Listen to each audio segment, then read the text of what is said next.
weekend to the Dogs, the Suns and the Giants have seen the Dockers slip from 6th at the start of the round to now outside the top 8. My name is Quentin Hull. I'll be calling with Daniel Garb, Jason Saddington, Ryan O'Keefe and Phil Pryor. And yeah, it's just one of those picture postcard SCG Sundays with the Swans. Well, have they got a bit of a late season sting? It's been a disappointing year for them, no doubt about that. But played some really good footy despite going down to the Western Bulldogs here last Friday at the start of last round. But before that, they'd gone to Adelaide and beaten Port. They went to Melbourne and beat Richmond. So that those two performances after the hiding at the hands of Adelaide were good. And even you could say that they were good last week against the Dogs, albeit being beaten. Just 6 wins for the year for Sydney. And, well, as mentioned, the Dockers just keep rolling on. They've had 6 wins in a row. And quite amazingly, when you look at the tipsters or the punters' money in this weekend where it has been an even split of top versus the bottom, the Dockers are the only team in the top portion of the ladder that go into this game as underdogs against the team that's lower ranked.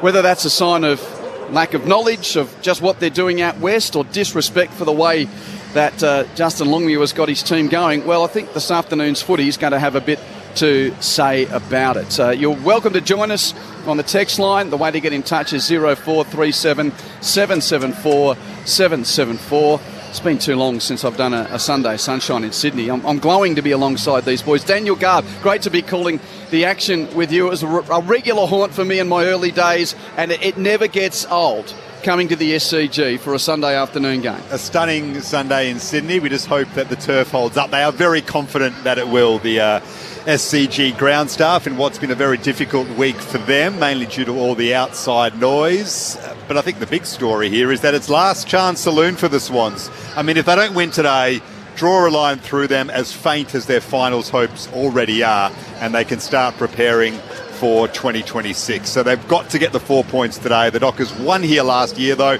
so they will be quite confident of making it 7 on the trot. And have won their last 2 in Sydney against the Swans, have the Dockers. But Sydney got the points when they played earlier this season in a tight game. It was only 3 points the difference there after Freo's kicking was a little errant, and they were basically 4 goals up close to quarter time in that game earlier in the year. Former Swan, former Blue, Jason Saddington, Premiership Swan, Ryan O'Keefe, to join you throughout the afternoon. Gentlemen, something special about Sunday footy here. I know that you played a big part of your careers with it, you live with it all the time, but I don't get down here as much anymore. And I must admit, when I got the assignment to help out Brett Sprigg, who's toiling the midnight to dawn doing the cricket, I thought, you beauty, a Sunday arvo and a game that I think is really important, particularly for the Dockers. Sads, how are you? Oh, I'm very well, thank you. It is great to be here, and I mean, it is that traditional slot for the Swans, isn't it? Sunday afternoon, right back to the 80s when... only way you could get live TV in Melbourne in the 80s. Watching Warwick Kappa take hangers. Is the Swans on a Sunday, That's right. Even through the playing days, it was always 1:10 Sunday afternoon here at the SCG. So, the crowd love it. It's going to be a big crowd in it. He's thrown up the stats before around, obviously, ladder position, Freo, the season they've had. They're going well, 6 on the trot, beaten the Swans here the last 2 times, yet go in as underdogs. I find that quite fascinating. It's unbelievable, isn't it? I mean, credit to the Swans. They are back into some sort of form. Been much more competitive over the last few weeks, but out of all the games this weekend, we might have the match of the round here today, hopefully. Great to have Jason Saddington alongside me, along with Ryan O'Keefe. Rhino, So why have the tipsters gone this way? What do they see? What has happened over the last couple of weeks for Sydney? Is it just having the likes of Goulden and Papley getting back into the team and getting a roll on, or is there still a general disrespect for what the Dockers are doing in 2025? Oh, look, I think it's a combination of both. But first of all, I think the Swans last week were very, very good. They really should have won that game if they kicked straight. So they played well, so they've got some form back. I think the biggest inclusion, I think people don't realise when you miss a player how valuable are till they come back. And Errol Goulden has absolutely, with his foot skills, has changed how the Swans have played. He's been the biggest sort of injection of talent of all the missing players so far. So, yeah, the Swans are playing good. But the disrespect for Freo are a very good side. And they like playing in Sydney because they beat the Giants only a few weeks ago back over at Energy Stadium, and they played really, really good. They've got some big guys up forward. You've got Luke Jackson is absolutely dominating, playing that ruck role, and because he's so dynamic. So yeah, I don't see where the tipsters. It's a pretty tight game, and if you look at the wins Freo have done over the last 6. There's not too many big scalps now, and we spoke about this last weekend, Garb, between the Bulldogs and the Swans, that this game, I think, again, is going to replicate that. They're both teams. They're going to play good opposition, and it's going to be another really good test. But look, this is going to be super tight, and I'm with you, Sad. I think this could be the match of the round. Well, the one that really holds up was a game that I called, where the victory over Gold Coast at Carrara, where there was still a bit of pressure around at that time, but the draw's been kind for Freo since then. They've had a bye and then 3 games in Perth. So This is their first time on the plane since beating the Suns, and of course they haven't lost since round 9 when they were beaten by Collingwood at home. But their form stacks up. It doesn't matter who you play, as long as you're winning, you're playing good football, and they're definitely doing that. And Pebbles, you mentioned Grundy and Jackson's a great matchup, I think, through this game. And I think the big one for the Swans, obviously McCartan's back, which is helpful, but with Rampy out, when they've got to come up against Tracy, who's obviously a terrific forward for Freo and a big part of why they're playing well, but even the emergence of Paddy Voss this year as a strutting around key forward for them that brings a lot of energy. I think that's probably helped Freo, just some more forward targets that are playing a fantastic role. So there are no late changes. Jager O'Meara, one of the ins for the Dockers, including skipper Alex Pearce. So a couple of big ones for Freo. O'Meara is the sub. Matt Roberts is the sub for Sydney, with no late changes there. They've kept the opposition, the Dockers, to under 70 points in the last 6 games. So clearly their defensive structure has been a key part of this winning run. They came here and frustrated Sydney at times last year. If they can do that again today, it goes a long way to helping them win, doesn't it? And it's probably something the Swans still struggle with, is that forward entry and kicking goals, haven't they? Their forward line hasn't fired. Papley in gives them a bit of a dynamic brilliance that adds in there. But it's the challenge for the Swans is kicking goals against a great defence. And we're enjoying it from up here, but what about being on the benches? Phil Pry's down there in the Sunday sunshine, or slightly the shade of the ladies' stands. Phil, how are you? Yeah, good afternoon, guys. It's absolutely beautiful football conditions at the SCG this Sunday. Right now it's 20 degrees, and while the surf has garnered all kinds of scrutiny this week, expect some sharp ball movement. There's no reason this shouldn't be an open and expansive product. Who are you tipping, Rhino? I think Freo. Sads? Yeah, Freo, I think they'll just be too good. Let's go. Daniel Garb with the opening bounce at the SCG on this glorious Sunday, where the Dockers need to win to get back into the 8. 2 of the informed ruckmen in the competition go at it, Grundy and Luke Jackson. James Jordan running with Caleb Sarong. That's the tagging option as McInerney emerges with the football from the centre bounce, goes long over the head of Amadi, who's back into the team and through for a behind in the first 10 seconds of this encounter. So Sydney on the board, the long range pass from McInerney over the heads of all the forwards and through for a behind. But Amadi in the team really helps. At least gives him a tall target. He's capable of kicking goals. Can go missing, but it's a target for them up forward. Ryan runs out of the goal square. Long inbound to right half back. Hoping to find Cox, is spoiled away from him by Goulden over the boundary line. So we'll see a throw in with the Dockers running to the members' end. The Swans running to the Randwick end in this first term. And that questionable patch of turf is in the shades of the members' stand, so that's part of the reason why it's obviously been struggling a bit this year. Throw in on attacking 50 for Sydney. Sarong's wrapped up immediately at the coalface by Jordan. We'll do it all again. That matchup will be interesting. Can Jordan keep the 2-time All-Australian, 2-time club champion in Caleb Sarong, one of the Brownlow medal favourites, quiet this afternoon as we have the secondary ball up just outside 50 for Sydney. They are 1 behind. Dockers yet to score. Sunday afternoon free on ABC Sport. Johnson helps Freo win the clearance from that stoppage. Up to the wing. Bouncing ball. Fredericks underneath it. Warner gets hands to it. The former East Freo boy. Campbell's there. Manages to work it forward. Bouncing ball middle of the ground. Campbell gets hands to it. Now they go to Hayward on the wing. His kick well smothered by O'Driscoll. McLean's there. Well kept in by Hayward, but now he's turned it over to Frederick. O'Driscoll in support. It's a hot footy early. Hayward overruns it, as does Goulden. Tracy scrapping away, and then Ryan's handball looking for O'Driscoll is wide. Boundary throw in front of the Dockers bench. You can see the intensity for both teams. They realise how important this game is. Swans obviously trying to have a glimmer of hope that they can still scrape in, but Freo obviously understand where they need to do. Both teams playing in their Indigenous strip with NAIDOC week upon us. Grundy, beautiful tap down on the wing to Warner. Clearance for the Swans. He takes a bounce, runs to 70, kicks errantly inside 50. Over the head of Hayward. Ryan there for the Dockers. Taps at Boundary side to Carl Warner under a bit of pressure. Gave the problem to Chapman. He's tackled. Hands it back to Cox. The Dockers just keep a handle on it. Hands it around the boundary line to Wagner. Clearing, grubbing ball towards right half back for the Dockers. But the Swans there in number. Mills with a hand pass to Blakey. Chips it infield. Warner marks. Edge of the centre square. Kick and a half from goal. Between wing and left half forward for Sydney. Chad Warner assesses his options and now guides it inside 50. McLean's the target. Over the top was Clark. Socket off the ground by Papley. It hit some legs and rebounded back to Brayshaw. Can they clear defensive 50? Fremantle. They don't get hands on it. Clark eventually wraps up Campbell and we'll have a ball up. 45 out from the Swans goal. Sydney one behind. Dockers yet to score. 3 minutes gone in the first. Sunday footy on ABC Sport at the SCG. Neither ruckman with a telling tap, but free kick goes to Jackson. He was held onto in the ruck contest. So Luke Jackson just inside defensive 50. Very short pass. Ryan's at centre half back, takes the mark and now plays on with the kick to the O'Reilly stand wing. Wagner's in space, gathers it on the bounce, hard on the boundary, takes a bounce. He's being pursued by Hayward, gets his boot to it, does the Docker, and a beautiful leading mark taken by Amos.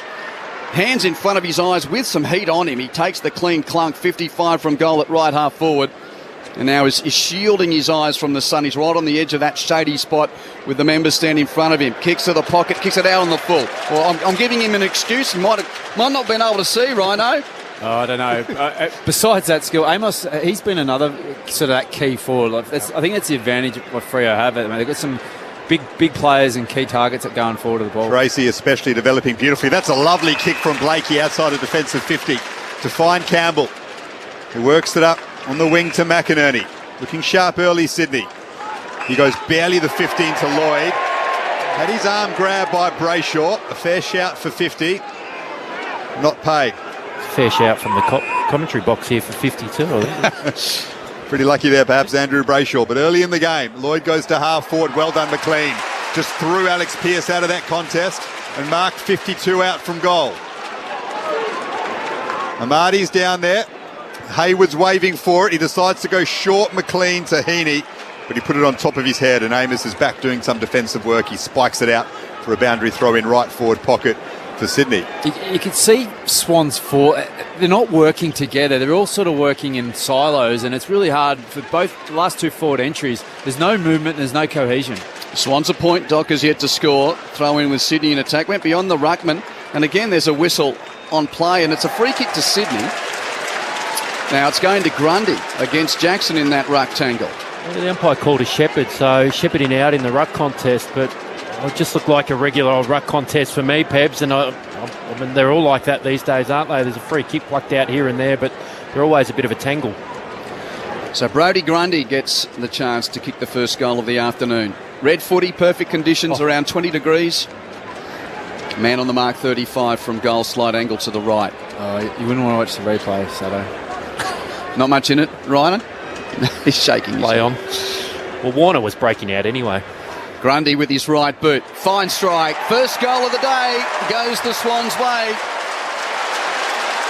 Sydney 1-1-7. Dockers yet to score. 6 minutes played on Sunday footy on ABC Sport at the SCG. Jason Saddington and Ryan O'Keefe, your experts. Hasn't Grundy sort of found form like the last couple of weeks, but since he's moved to Sydney, it's the Brodie Grundy we knew when he was dominating as a ruck at Collingwood, and he was one of the top ruckmen going around. The move's been great for him and obviously the Swans. Yeah, and he's always been a ruckman that could get possessions, around the ground, even at the contest. But I think over the past month, he's probably just been a bit more physical and using his size a touch more, a bit more competitive, and I think that's made the difference. Obviously, the players in around the ball grow off the back of that as well, so he's having a huge impact. And I mean, even to start this game, you can see the first couple of clearances, the Swans have been able to win it. They're winning the ball around the stoppage.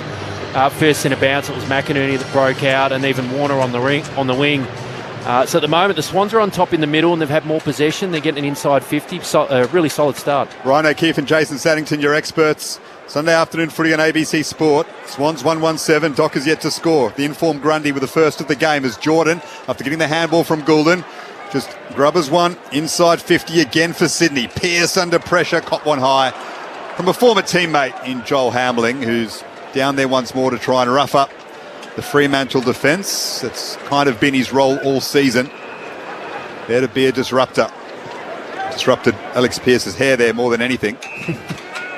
So the Dockers captain with a free kick. Out wide he goes to left half back. Chapman's taken the mark. He'll just send this up the wing. It's not a great kick, really. It was guided for Sean Darcy, but Grundy got in front of him, got the handball wide to Campbell and then Papley, who gives it off to Melican's kick inside 50. It's punched away from the young man Buller, and now there's a stoppage 45 metres from the Swans' goal. You kind there, Q. That just bounced straight off his chest. Well, come on. It's been a while since I've been here, so I'll mind my manners for a little bit, Ryan. Dockers out the back of the stoppage. Banfield hands it on from Pearce to Chapman, who gives it on to Erasmus, tackled by Papley. Aggressively, fairly, ball up, says the umpire. Great forward. The Swans have brought some really good forward pressure at the moment. You can see they're at it. They just want to lock it in.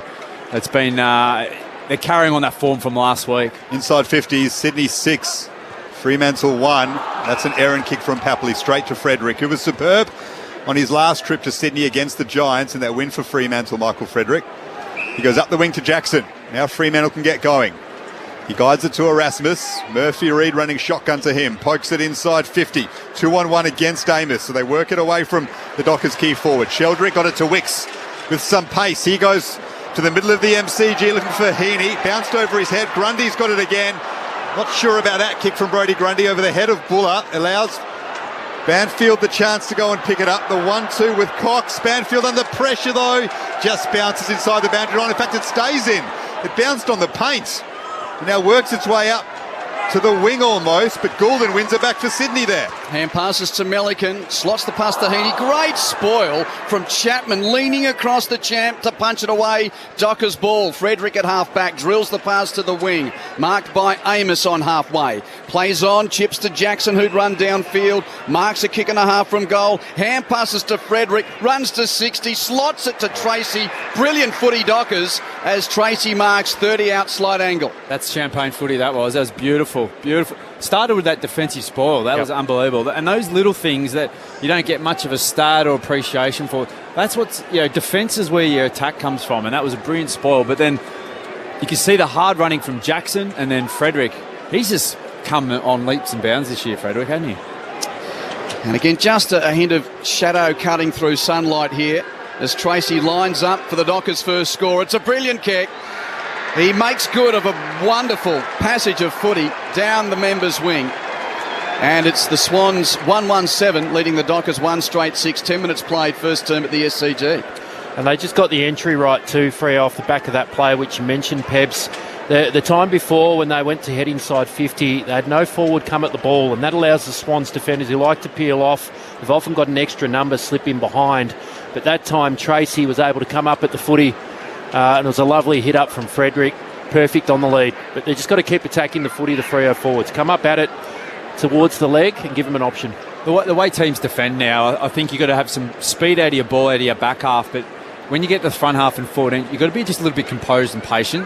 You can't just blaze away. And Freo did it really, really well and just lowered the eyes and be able to hit that. Because most defences now playing that back shoulder because they're relying on a third dropping into the hole. Sydney 1-1-7, Freo 1 straight 6. 11 minutes gone in the first term. Heaney comes away with it. Good tackle though by Jackson. Sarong with his first possession of the game. Clark had to be quick. Amati was quicker. Mowed him down. Caught him holding the ball left half forward for Sydney. Not often Jordan Clark gets run down in that position. Well done, Amati. We've tested out that hamstring. Well, that's what he needs to bring. Someone that size and speed. He needs to bring that forward pressure and run down. Adds another string to his bow. He went wide to McInerney and then just inside 50 and just the 15 for Jake Lloyd, who will have a shot from outside 50 if he backs himself from here on a 45-degree angle to the left. Freo got 16 players in the defensive 50, so it's going to have a ping or just drop it maybe 5 or 6 metres outside the top of the square. Here's a long kick, two-time club champion. Dropped, surprisingly, a few weeks ago, but was good against the Bulldogs last week. Here's Jake Lloyd from the paint. Distance isn't an issue. It is straight through the middle. A big goal from the Swans veteran. And they are 2-1-13. Freo 1 straight 6. Correct me if I'm wrong, Pebs, but traditionally he hasn't been a forward, Jakey Lloyd, but I think last week definitely against the Bulldogs, or since he's come back in the team, he's spent a bit more time forward to try and probably help that forward connection that they've been struggling with all year with their talls, but he's added a different dynamic. Got a couple of shots on goal last week, even kicked a couple, and a great start from him to get on the end of that, and a lovely finish from outside 50. Well, he's such a smart player, Lloydie, and beautiful ball use, and I think that's correct. It'll be just that entry for getting more ball in the front half rather than the back half, where it traditionally has been doing it for most of his career, to be able to try and get some good connection with some of those forwards. So, look, I think getting dropped, and he definitely made the most of his opportunity last week, played really, really good, and he's obviously started this game quite well as well. It's Ryan O'Keefe and Jason Saddington with you at the SCG. Sunday footy on ABC Sport. Darcy wins the tap at the centre bounce. Sarong bunts it forward to no great effect. Wagner's tackled by Rowbottom, and the ball stuck in the middle. Just advantage side, though, for the Dockers. It rumbled almost to centre half forward. Ump will toss it in the air once more. Darcy again beats McLean at ruck time. Coming through, Sheldrick for Sydney. Jumped on immediately, no prior. And another ball up. That one rumbled back towards the bullseye. Swans 2-1. Dockers 1 straight. Try again at the stoppage here. Hayward's got it. He's wrapped up immediately, no prior. Better from Freo. Obviously, these last 3 stoppages, they've just had restarts. They are losing 6-2 clearance, so this is better for them to just get some restarts here. Wagner just got rid of it, and then Heaney soccers it forward. Clark on the wing, picks it up for Freo. He's wrapped up. So, ball up on the wing. They're going the double tag here, Sydney. Jordan's running with Sarong, and Rowbottom's running with Brayshaw. Both held to just the one handball so far. Fremantle's 2 prime movers. Can they try and get free? Well done, Brayshaw, on that occasion to get it to Wagner. And then moves it to half forward. Tracy, who has provided the Dockers goal. Still a couple kicks out from the big sticks. McInerney does well to get a hand in front of O'Driscoll. Here's Cunningham in his own defensive goal square. Out wide. Almost out of bounds on the full. Well done, McInerney, to ensure a hand was put on that, so it wasn't a free kick to Fremantle. And we'll have a boundary throw in the Dockers' right forward pocket. No late changes. Jager O'Meara is the sub for Fremantle. Matt Roberts for the Swans. So at selection, McCartan, Amati and Hamley coming in for Sydney, for Francis, Rampy and Florent. And for different reasons. From ruck time, Darcy taps down. Hand pass goes to the pocket. Switch kick infield from Erasmus to the top of the square. Up and under. Comes down next to the point post. Swans are there in number. Cunningham gives the ball to Mills.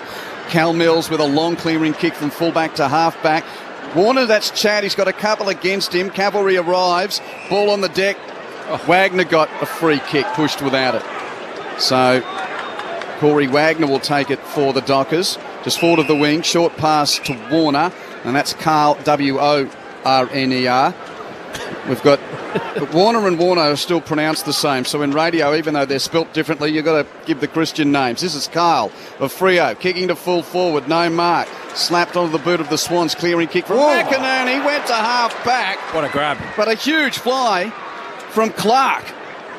Got the sit on Campbell and takes a beautiful mark, 60 from goal. Kicks Fremantle back into attack. Back to the same pack.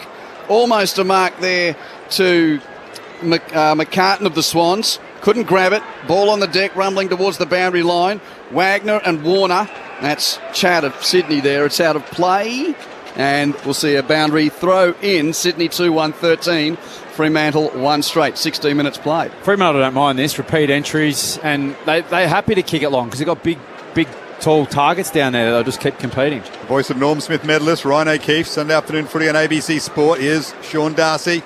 Works it forward. Tom McCartan, though. Gathers it for the Swans, but then his handball is well smothered by Tracy. Dudley's right there. Back to Tracy. In the pocket to Frederick. Runs around. Snap on his left. Michael Frederick just pulls it near side. But they are trapping the ball inside their 50, as Ryan O'Keefe said. Another behind, though, to the Dockers.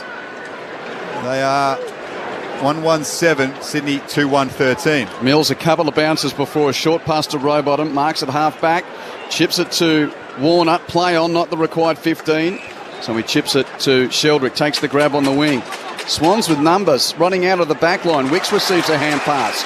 Slots it to Campbell, 60 from goal. Campbell into the corridor, onto the elite of Amati. Knocked away by Cox at the last minute. Good slap from the Dockers defender. Cleaned up by Freo. Warner with a hand pass out the back to Wagner. Rush clearing kick from the pocket. Towards the broadcast wing. Bounces kindly for Voss of the Dockers. Hands to Brayshaw, hands back to Voss. Hands it infield, that's not as good. Put pressure on Erasmus, tackled immediately by Roberts. In the back, apparently. Free kick to Freo on the wing. Yeah, against Jordan. Bit sloppy. They were in danger. They were turning the ball over Freo, and Swans were out going the other way. I'll try and switch at the Dockers now. Erasmus went back to Cox. Now to Luke Ryan, just outside right half back. Wider to Banfield. So they've just managed to settle Fremantle after Sydney had the better of the first 10 of the first quarter. That's a slightly dangerous kick from Banfield to Chapman. Chapman marked though, and then gave it back to Banfield. Runs around and kicks long inside 50 off the hands of Melican. The ball's still free. Now bounced through for a rush behind. So 1-2-8 Fremantle. Sydney 2-1-13. 18 minutes gone in the first quarter. And crucially, we haven't seen anyone slip over like Disney on Ice last week in that forward 50 that Fremantle are currently occupying. So the turf has settled here at the SCG, which is a relief to all. There were even suggestions across the way last night that the Waratahs wanted it wetter for their tour game against the British and Irish Lions, as the ball's off hands from the restart, out of play for a throw-in left half forward for Freo. It's a busy day here. We've got the NRL across the way with the Roosters and the West Tigers kicking off in about a half an hour, and they had that British and Irish Lions tour game against the Waratahs last night. And speaking of the rugby, if you want to hear the Wallabies Fiji today, it's about to start. You can hear that on the ABC Listen app. Look for the Sports Extra button. That's up in Newcastle today. Here, it's the Swans leading by a goal. Clearance for the Dockers from the throw-in left half forward. Rushed entry. Knuckled away by the Sydney defence, but Carton's punch only went to Frederick from 40. Kicks wide to the pocket, looking for Amos. And it's seen out of play. A couple of Swans arriving to ensure Jai Amos couldn't pick it up in that shadowy part, the questionable area, Garby, in the forward pocket at the members' end. The curator said it was heartbreaking to watch players slip over last week, but he felt that criticism was over the top as well. All is well now, it seems. Grundy down to Papley. Kicks it up to the wing, well marked by Luke Ryan. So Freo likely to go inside 50 again. Warner, that's Carl. Short to Banfield, who's had a fair bit of it. Runs around on that left boot. Lowers the eyes to Chapman. Now they go inside 50 and Frederick is marked overhead. In front of Mills. Started nicely, Frederick. His 8th possession in the first term coming up. And if he can convert from 50 out directly in front, Fremantle will be in front. He just works hard. And it's, as much as the game's changed and all this stuff comes in, if you work hard and you run and you keep presenting and you're there, you just get more opportunities. Fast Freddie. Clearly loves it in Sydney. He was great against the Giants. Been excellent in the first term. Hasn't quite been able to cap it off with a goal, though. That drifts across the face. He's second behind of the first quarter. Dockers 1-3-9, blowing a couple of opportunities. Sydney 2-1-13. 20 in the first terms. Sunday afternoon footy on ABC Sport. Here's Quinton Hull. A good kick from Mills out to Heaney. Does he mark that? No, not paid. It was close to the boundary line. Didn't control it. And that long inbound. So a boundary throw in. Left half back for Sydney. Right half forward for the Dockers. As mentioned, both teams in their Indigenous strips as a nod to NAIDOC week. Jackson clean possession at ruck time, but hand passed it only to Heaney. Under pressure, an up and under kick from half back to the wing. Whistle before the ball arrived. Free kick goes to young Jack Buller. The mid-season pickup, boy from Cottesloe, playing against the Dockers. This is probably not the way he thought his footy journey would go, but here he is today for the Swans. Chips backwards through Cunningham and all the way back inside 50. Carton squares it across to Melican. Melican back up the corridor to Wicks. They're mucking around inside D50. Wicks still shy of centre half back, plays on and runs and bounces through said centre half back, kicks it to the wing. Mills the target. Dudley there to spoil away. The little man battling on at ground level to lock it up. Umpire gives him a moment or two and then said, no, Duds, you were hatching it. Free kick goes to Mills on the wing. Swan skipper up to 7 disposals. Goes to Grundy. Wicks runs off him. Kicks long into attack now for Sydney. Underneath it is Buller. Ryan's under pressure and it's eventually rushed through for a behind. But that's set up nicely for Buller. Couldn't quite read it as he would have liked. Sydney 2-2-14. Fremantle 1-3-9. 22 gone in the first quarter. But both teams just deal it. The high ball coming in, the opposition defenders are dealing with it quite well both ends. The only time Freo certainly, and even the Swans look like scoring, is when they're trying to hit those hit-ups. Jason Saddington with you on Sunday Footy on ABC Sport. Clark with a conservative inbound. Taken by Driscoll in the right back pocket. He kicks the Dockers to half-back, hoping for Erasmus. But Cunningham arrives and gets high contact. So free kick to the veteran from the Turvey Park Bulldogs. You're heading to Wagga for a cycling event, Ryan, soon. I've got to get my Wagga reference in. Yep, no worries. Yeah, that's great. It's always good to get down to Wagga. Love it. Cunningham, 70 out left half forward. High kick to a big pack. Off hands, rode by Ryan of the Dockers. Under pressure, did well to get a hand pass away to Johnson. Johnson hands it to O'Driscoll. Hands it to half back for Frederick. Boundary's close. Gould's harassing as well. Ball out of play. Boundary throw in. Sydney still in attack at left half forward. 60 from the goal they're attacking the Randwick end. It's 2-2-14 to 1-3-9 in favour of the locals. 23 minutes first term. There's a couple of Turvey Park products out there. Paddy Voss for Freo's from Turvey Park, and obviously Harry Cunningham for the Swans. Here's Jackson. Tries to get the handball free. Hayward traps it in. And then Grundy spreads it out wide to Papley. Just outside attacking 50. Sells some candy. And then as his kick smothered, well done by Banfield. Cut across and read that superbly. And we'll have a ball up just outside 50 for the Swans. Interestingly, Heaney, just 2 disposals. The same number for Goulden. Sarong, just the 1 handball being tagged by Jordan. Brayshaw, just 3. So the star names in the midfield struggling to get in the game. Here's Chad Warner, and he's caught holding the ball. So another superstar struggling to break free, and now Brayshaw will take the mark just outside defensive 50 for Freo. It just shows both coaching groups understand how important the good players in opposition are, so they're trying to nullify them. Both, all are getting sort of ran with. Bold kick to the corridor from Brayshaw, opens it up. Ryan marks, hand passes, and then the long kick goes inside 50 from the Dockers. Out the back, Amos tries to keep it in near the boundary line, but he's shunted out of play by Hambling. So a boundary throw in. But that really did open up the corridor with that smart kick in field.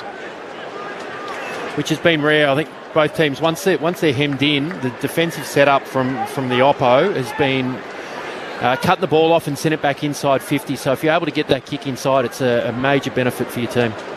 Rowbottom over the top of the boundary throw in, sprawling to try and lock it in there. It's a pretty messy, willing group of men. Frederick taps it out the back. O'Driscoll, half a chance for the Dockers. His snap kick straight to Grundy, who off the step just kicks a mung clearance to right half back. It works though. Amadi got to the front of the pack. Mark's not paid. Play on. Everyone stopped. Papley picked up, loses the ball, tackled. Ball comes free, and now Lloyd makes a tackle on Johnson. That is holding the ball, and it's a free kick to Sydney at half back. I'm not sure Johnson knew he had the free kick. Then he was caught holding straight away. Here's Sheldrick. He's under pressure. Frederick catches him, and he's pinged as well. Might be a world record for the most holding the balls in the space of a minute or so in an AFL game. We've had a heap of chase down tackles, haven't we? Some good pressure, but I think where's people's awareness? Like, you've got to realise you haven't got all day. Fast Freddy living up to his nickname. He went wide to Banfield, and now Tracy out in the lead. Just in front of the wing, under the Bill O'Reilly stand here on a perfect Sunday at the SCG. The big kahuna, as they call him. Goes deep into attack. Jackson with the fly. With the second effort, he gathered it. Got it to Brayshaw. The shot on goal from Brayshaw is pretty ugly across the face. And it's marked down there by Jake Lloyd in the right back pocket. Sydney 2-2-14, Fremantle 1-3-9. Late stages of the first quarter. He's Daniel Garb. I'm Quentin Hull. It's Sunday Footy on ABC Sport, and well, a 50-metre penalty here was. Not sure. Nah, maybe. O'Driscoll was on the mark, probably not doing the right thing. So Lloyd plays on quickly, kicks to the sunny outer side. Cunningham marks in space, chips it short for Goulden. Takes the grab. Just his third game of the year as he kicks infield to Mills. Marks on the edge of the centre square. Kick to half forward. Good transfer, Sydney. Row bottom Marks doesn't want to go from there, so he hand passes it to McInerney, who bangs it long and misses to the left on a two-step running ping from 50. It's a behind. Sydney 2-3-15 to Fremantle 1-3-9. One of the only avenues to goal at the moment is having these longer shots from 45-50. It's really hard to find some free players in that 0 to 30 mark at the moment. Both teams very good at getting numbers back behind the ball and clogging it up. Ryan went to Isaiah Dudley in the left back pocket. He now sends it up to the wing. McCartan and Jackson jostling forward. Excellent mark, Jackson. And then McCartan throws him to the ground. A fair shout for 50, but Jackson, who is in superb form, didn't like that from McCartan, gave it back to him. Fantastic grab though, and they're still going at it, and that will be 50. So McCartan lost his cool. There's a wrestle on now as Jackson kicked it to half forward. McCartan dumped him once more. That was in the act of kicking the football. I mean, you can't penalise angry. It's downfield to Voss. No one's on the mark. Voss runs through and slots it for Fremantle. Well, they make Sydney pay, especially Tom McCartan, for his ill discipline. And then no one inexplicably stood the mark for Sydney. And Voss just waltzed through. Still had a fair bit of work to do, but converted it from distance. 2-3-15 apiece. Well, they were too busy trying to get over for huff and puff, you know. But that's just ill discipline. You just don't.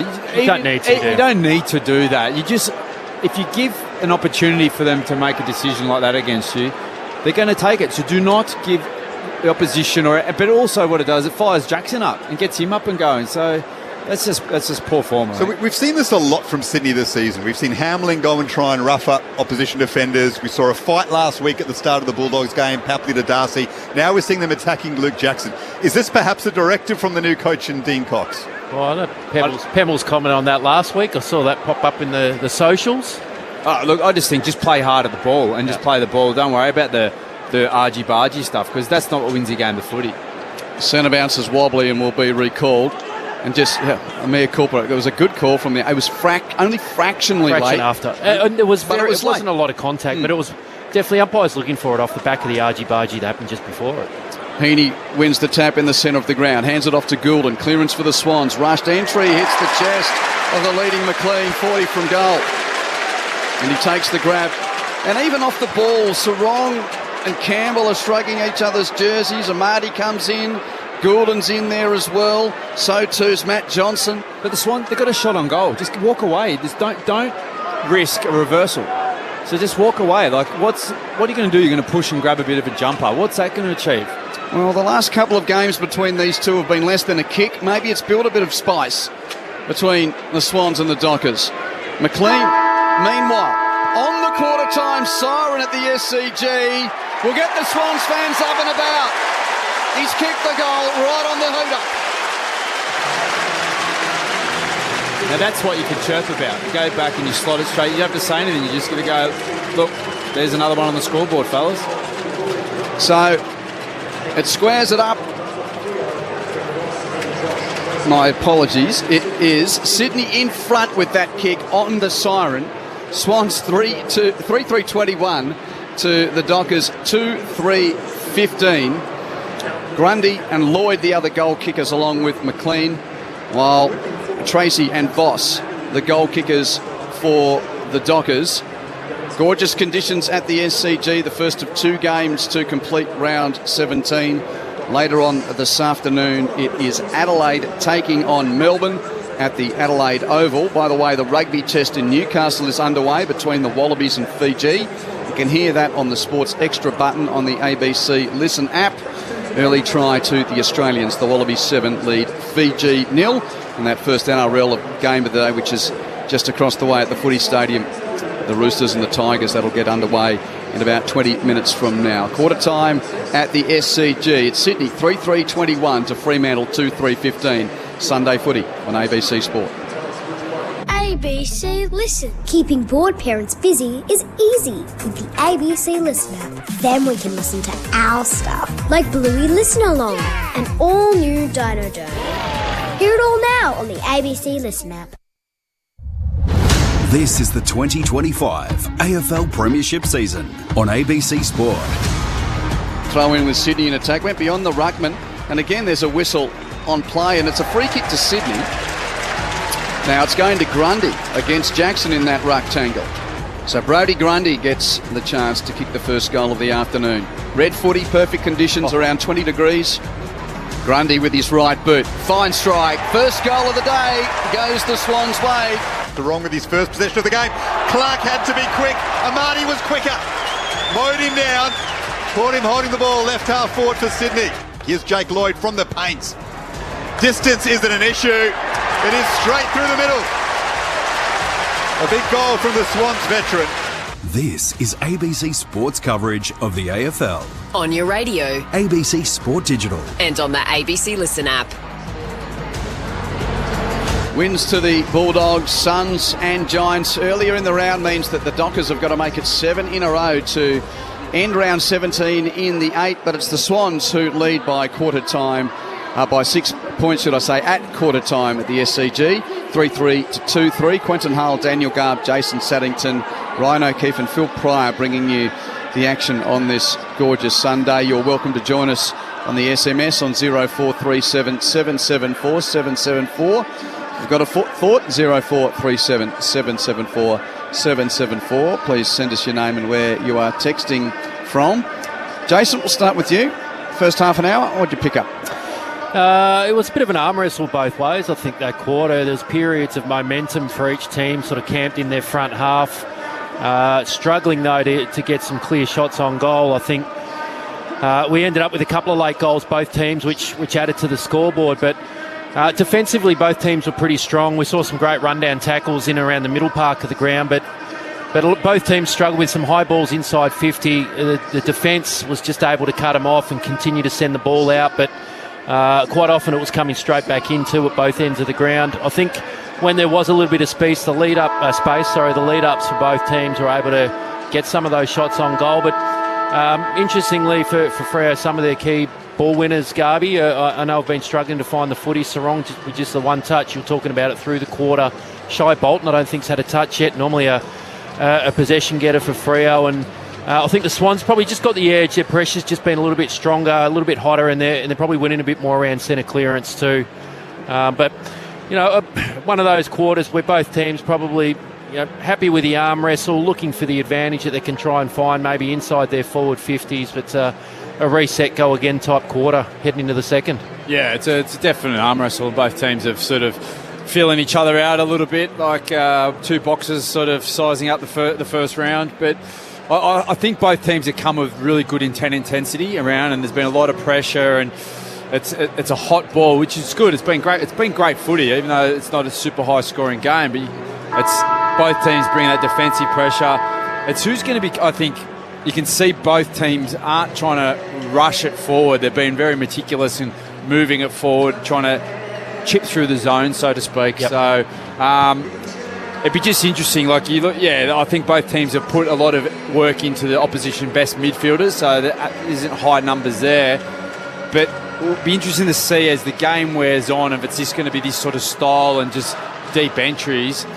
That the tall timber Freo got, is that going to eventually sort of stand up and wear the Swans down? So, look, I think this quarter is going to sort of give us a really good cider on what's going to sort of play out for the rest of the game, I think, because I think it's going to be both coaches come out of that huddle saying, look, we need to get a bit more attacking, we need to sort of work on our forward entries, so we'll see who sort of rectifies that. I think the Freo coaching box would be looking away. How do we get our key players into the game a little bit more? Let's get the ball in their hands and break some of these close running players that the Swans have got on their key players. So trying to find a way to slip through that, which can be some blocks and trying to chop out for each other, or even slipping players forward sometimes can help with that, Peps. Well, Shea Bolton's gone to the middle of the ground now, so it's his 150th. He's been unsighted so far without a touch. And I think Justin Longmuir has gone, get into the game, please, and he's thrown him into the middle to start the second quarter. Quinton Hull leading the way. Sunday afternoon footy on ABC Sport. The Swans up by a goal at the start of the second. Not a disposal for Bolton in the first quarter. The only player who played that first turn that didn't get a touch. Jackson over the top of Grundy, and there we go. Bolton has got a touch. No, they're going to take it back. None of the Swans. Free kick to Grundy. Just as he was about to get a hand past Bolton. Hands it off to Warner. Chad with the kick inside 50. It bounces. Nice hand pass from Hayward to Jordan. In the pocket, James Jordan with a lovely finish. Running towards the boundary line. Screwing it across his body on his right boot. And the Swans find the opening goal of the second quarter. And in half a minute, Sydney 4 goals, 3-27 to Fremantle's 2-3-15. It's always good when a tagger sort of gets a goal up on the when he's doing the job. You can see he just spread really hard off Sarong there and got goal side. So it's always one that they love to get a goal up. I'd say hence why there was a bit of push and shove again after the goal. You know, they were getting in the faces of the Freo players that they let him slip through. It comes off another clearance. I know it was a free kick, but it's another clearance win for the Swans out of the middle of the ground. Certainly a part of the game that they're dominating. But, I mean, if you count the McLean goal on quarter time as well, that's 2 goals in 25 seconds. Not bad. Yep. So Tom Papley came from 15 metres behind Caleb Sarong to let him know all about that. His opponent kicking a major with Sarong just on the one handball for the game so far. I'm not sure Caleb Sarong's the kind of player you want to fire up, though. 2-time All-Australian, 2-time club champion. That will be interesting. Ball in dispute, middle of the ground. Mills to Chad Warner, just throws it on the boot. It sits up for Dudley. Needs to get hands to it. Took a while. Eventually gathered it. Got it back to Banfield. With some composure, he spots up Wagner. Just forward of centre. Inside 50 now to Tracy. Well done, Fremantle. Showed some composure there. And Josh Tracy will kick from 45 out on a 45-degree angle to the left. They did. You can see the benefit if you can actually switch the ball off the line really quick, and that's what worked for Freo. They're able to get it through the middle, out the open side, and it just opens up that forward 50 away from their Swans defenders who are rolling off, and they're able to hit the lead up. So Sydney up by a couple of goals. Josh Tracy, who kicked 3 last week, looking for his second of the game.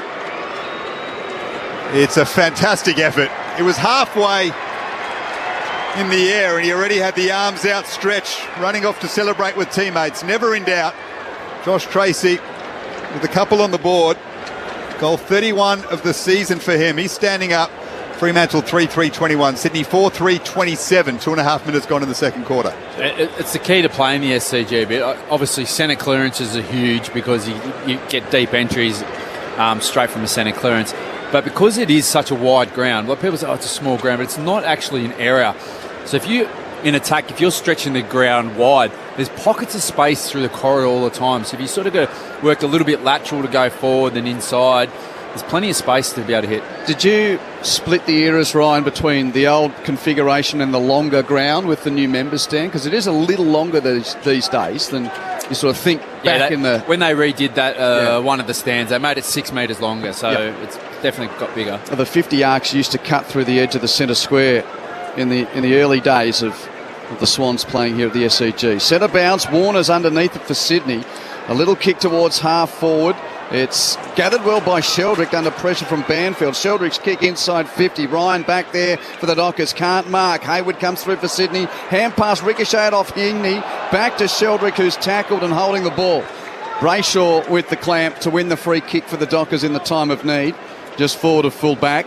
Brayshaw with the clearing kick. It's a good one. Dudley's in space. Takes the mark just shy of the wing. Been busy, Dudley. Got it to O'Driscoll. And now to Voss at half forward. And that's 50. Another one for not standing properly on the mark against McInerney, who throws his head back. It's the most frustrating rule in football at the moment.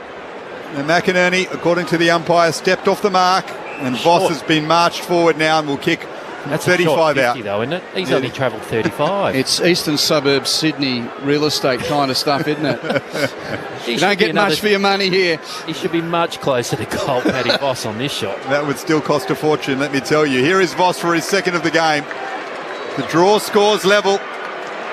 It's across the face through Frey behind. Fremantle 3-4-22. Sydney 4-3-27. Ryan O'Keefe shaking his head at that rule. It's one perhaps the AFL needs to look at the end of the season. It's frustrating everyone. With down to Phil Pryor on the boundary.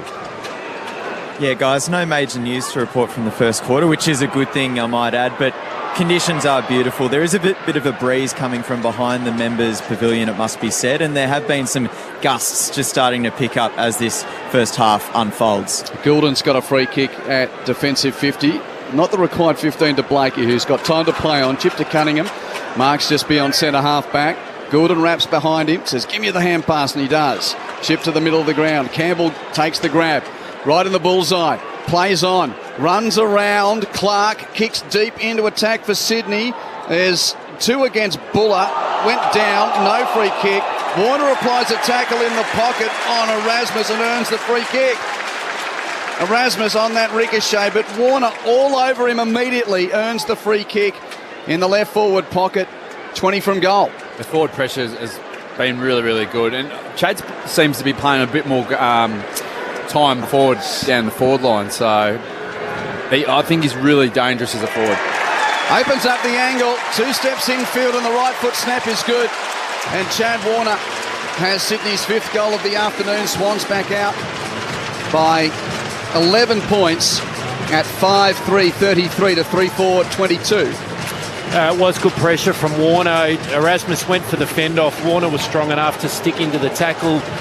Potentially got Erasmus high in the tackle. You could say he's a little bit unlucky there, Freo, to not get a free kick for too high. But great work, Warner. At least put the pressure on. He didn't let the fend off push him away, and he stuck the tackle. But the entry from Goulden was great. It was quick. They got it into a dangerous space out the other side, and if you can get some numbers into the drop of the ball, I think that's going to be the key here. In the air, the forward team aren't getting some good looks at taking marks. They're generally outnumbered in the air, but if you get your players to the drop of the ball, that's where you're going to get your advantage. Swans by 11 points. Chad Warner, the one star name, starting to have an influence now. 9 disposals and a goal. As Jackson wraps up row bottom. And it's a free kick. Heaney gathers it. Kicks inside 50. Underneath it was Ryan. Couldn't take the mark. Clark there supporting him. He'll have a ball up in attack for the Swans, who are 5-3-33. Fremantle 3-4-22. Down to Phil Pryor on the boundary. Yeah, in the lead up to that free kick, Jack Buller copped some pretty heavy contact and came straight from the ground, but it was nothing but high fives once he got over there. I'll keep an eye on it, but I think he's okay. So you can see clearance is 16-6, but centre clearance is perhaps 7-zip. Swans well on top. Couple of them be free kicks, but that still counts as a clearance. They're first in to win the footy. Ball up to the wing. Here's Voss and Cunningham. Hamling does well to get a hand to it. And then was caught high, Joel Hamling, against his former club. Looking to dish this one off. And he'll decide to go laterally, in fact, to Lewis Melican. Yeah, Blakey was there, said, no, don't worry about it. Melican receives, switches to the wing, bounces favourably for McCartan, a very short kick to Lloyd. Marks it in the sunshine in front of the patrons in the ladies' stand. Lloyd, 20-metre pass upfield to the presenting Papley. Well, they have to be patient. There's just all the Freos parked back there, so unless it's a deep entry. Which it is. Ryan, Papley with a long bomb to a pack. Fisted away by Banfield of the Dockers. Amati can't gather near the boundary for Sydney. Ball stays in, but the players pile on, and we'll see a boundary, a ball up near the boundary. Which is what you like. So you don't mind that. Like, you take forward 50 stoppages. Like, that's where Swans are so dangerous. Sydney by 11 points. Heaney hard on the boundary line, wins the clearance. Right foot kick across the face of goal. Goes out of play in the opposite pocket, rolling away from Brennan Cox. So Sydney led by a goal at quarter time, courtesy of Hayden McLean's goal after the siren.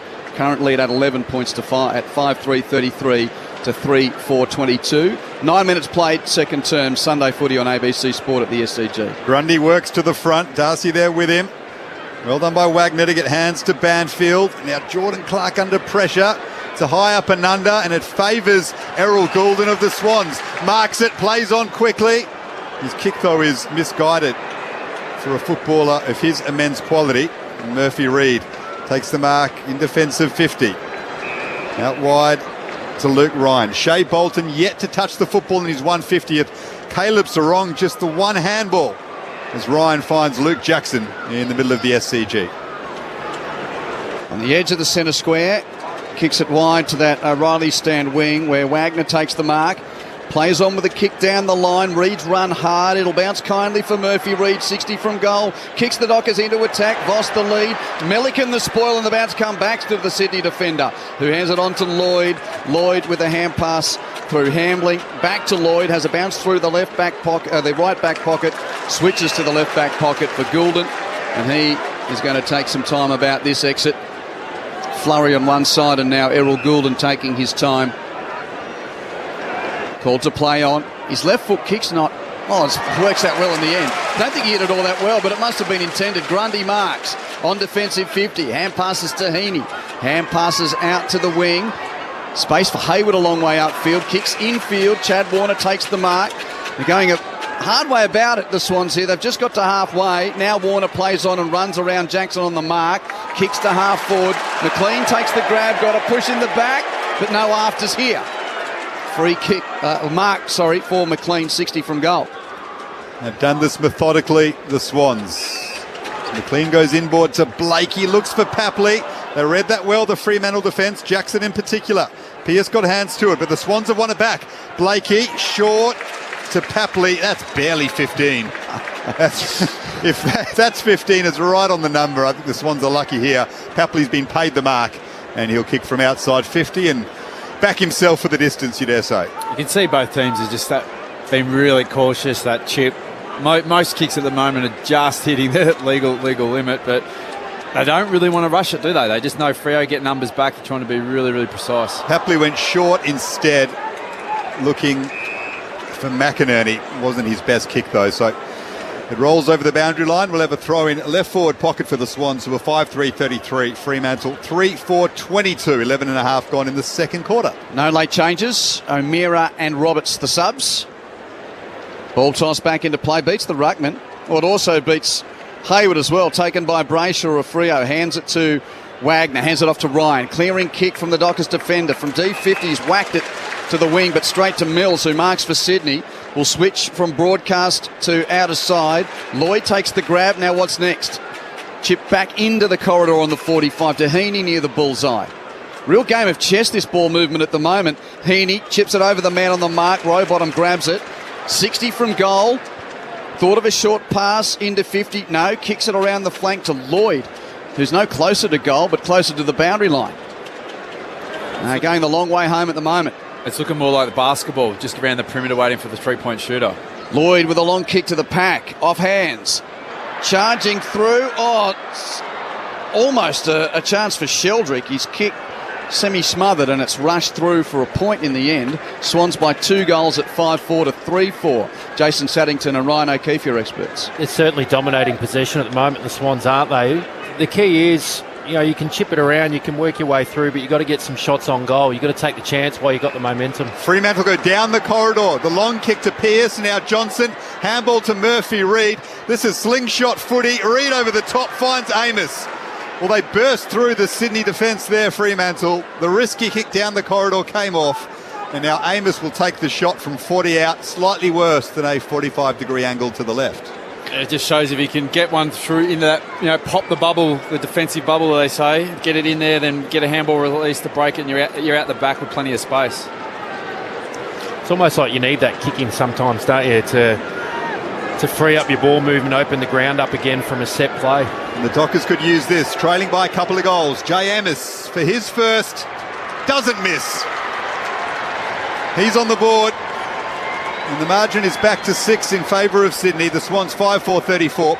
Fremantle 4-4-28. That was rapid from their own defensive goal square from the Dockers. Sunday afternoon footy on ABC Sport. Your experts, Jason Saddington and Ryan O'Keefe. To your point there, Sado, it's almost you don't want to kick it behind because it gives the oppo the ball back. You'd rather kick it out of bounds and take a stoppage. A forward 50 stoppage is much better than actually missing it, kicking it behind, and you get the opposition get a ball with no pressure and they can get into their ball movement. Well, especially now with the kicking, obviously you can take paint out of the square. You're kicking from a good 25, 30 further out than what you're used to, whereas a stoppage you're hemmed in and you're clearing to probably that 50, 60 mark, but from a kick in you can get it to that 75 to 90 mark, and once you're through you're out and you're open inside your front half of the ground. Freo need more of that.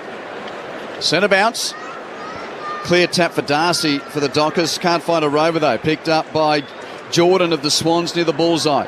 Kicks inside 50 for Sydney. Punched away from Buller.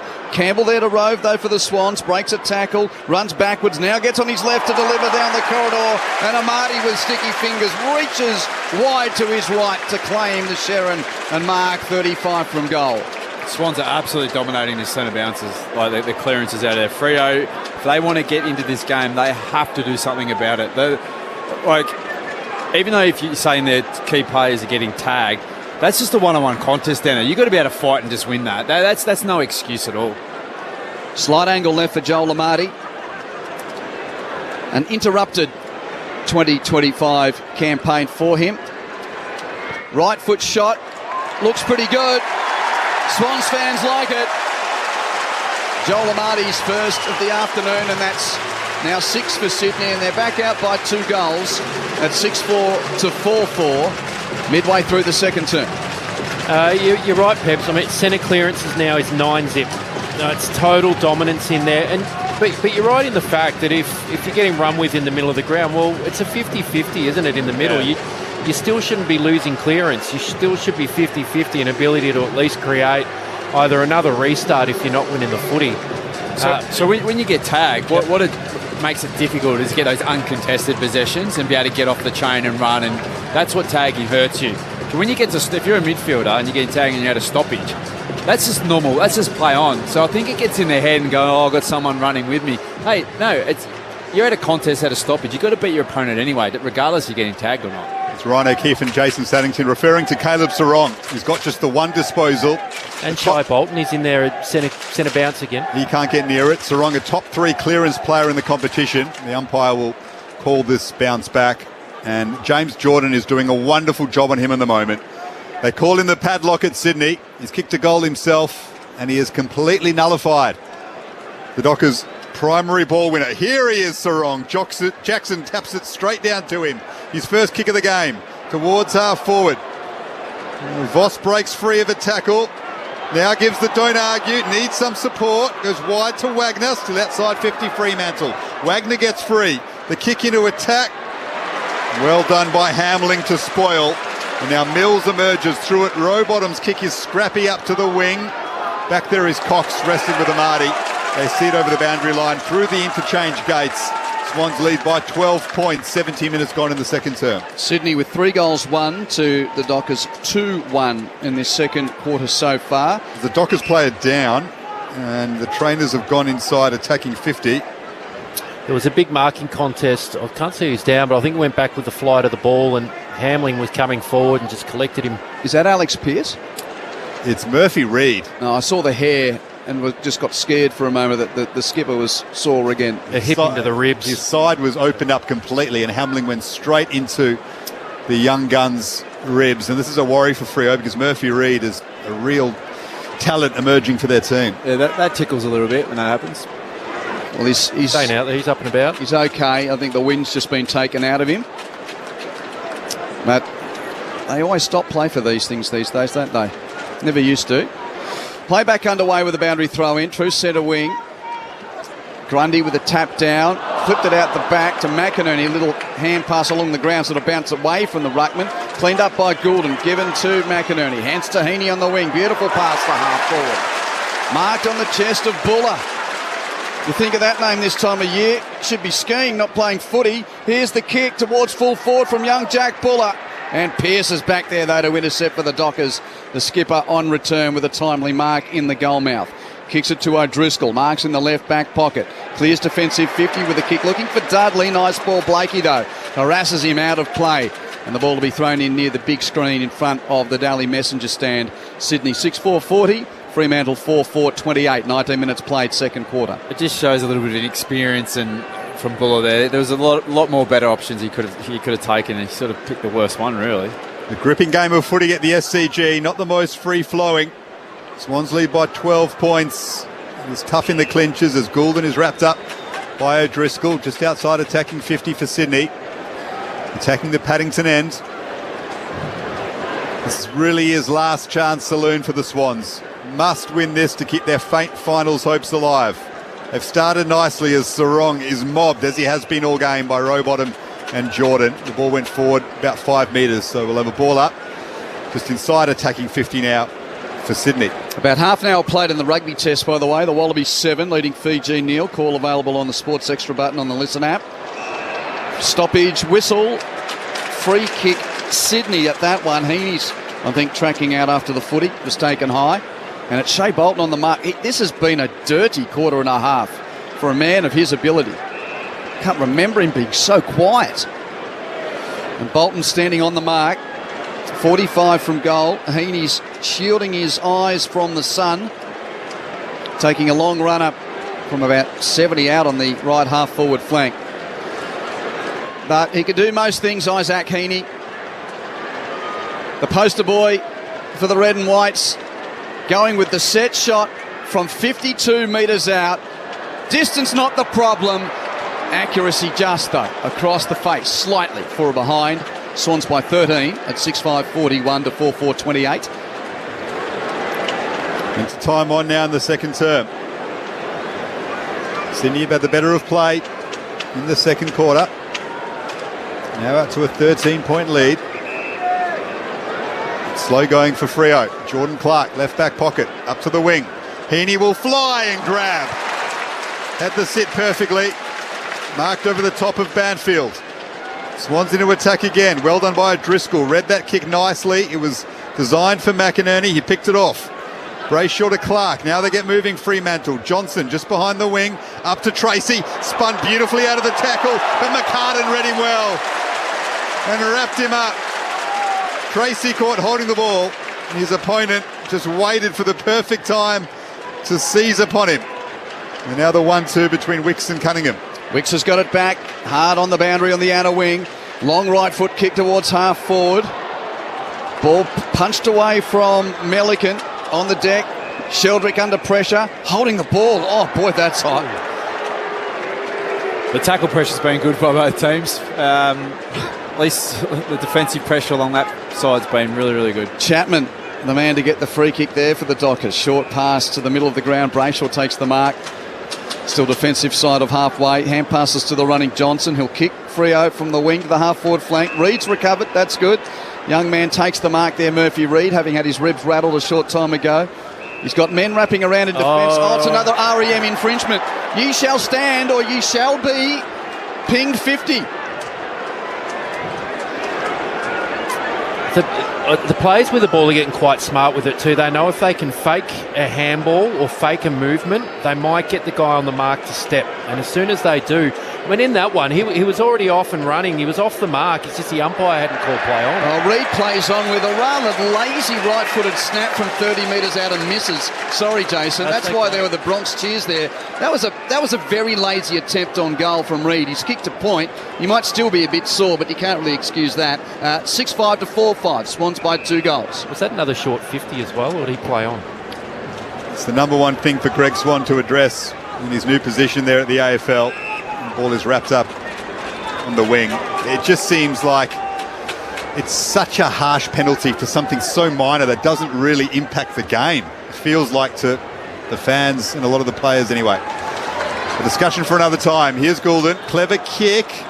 Lloyd got a hand in though. Ball in dispute. Well done, Sarong. Got it to Jackson, who's been excellent. Now to Erasmus, out in front of Murphy Reed, dropped it on the half volley. Blakey there with him. Left back pocket for the Swans. Reed does well to keep it in, and then ran it over the boundary line. Umpire said play on. Well, from our position, it was clearly over the boundary line. I think Reed has caught the umpires out there because he's managed to switch it, and Wagner will have a shot. Is that the same spot from the Blues game? I think it was. He's 45 out, 45-degree angle, Wagner. I'd love to see this replay because it looked like we've got the perfect angle. Murphy Reed took that clean over the line. Dockers fans won't mind too much, though, if Wagner can slot this, which he does. It's back to a goal the margin, and the boos you can hear from the Swans fans who saw what we saw. And that was Reed seemingly taking it over the boundary line before he slotted it back into play for Wagner to convert. And that reference was about an out on the full, which was missed in that game between Carlton and Sydney. Basically in that same pocket, not far from the Swans race. It's well over. And the boundary umpire is in the same, the field umpire is in the same shot as the as the replay? I don't know. I don't think it is. His legs are well over. His legs up. It doesn't matter. The ball has to go all the way over the line, which Yeah. I don't think it did. First angle, I thought it was clear over. The angle you just saw, I can understand why you'd say it wouldn't. Maybe we need to see it a few more times. I'll back you in, Garby, because you've gone hard on this one. I'm behind you. I'm behind you. Well, we've got the perfect angle from where we're And interestingly, the boundary umpire is in. He's behind the play. He's almost on the fence, not on the line. So it's not great positioning from the boundary umpire. Can we say that? Centre bounce. No clearance straight up. It rumbles to the edge of the square. Wagner's got it for Freo. Great sport from Papley coming across the bows. He knocks it down. Dudley gathers the bouncing ball at half forward for Freo. Hand passes infield. Bray Short didn't really have it. Play on. Goulden picks up for Sydney. Indiscriminate kick. Picked up by Chapman of the Dockers. Under pressure and up and under.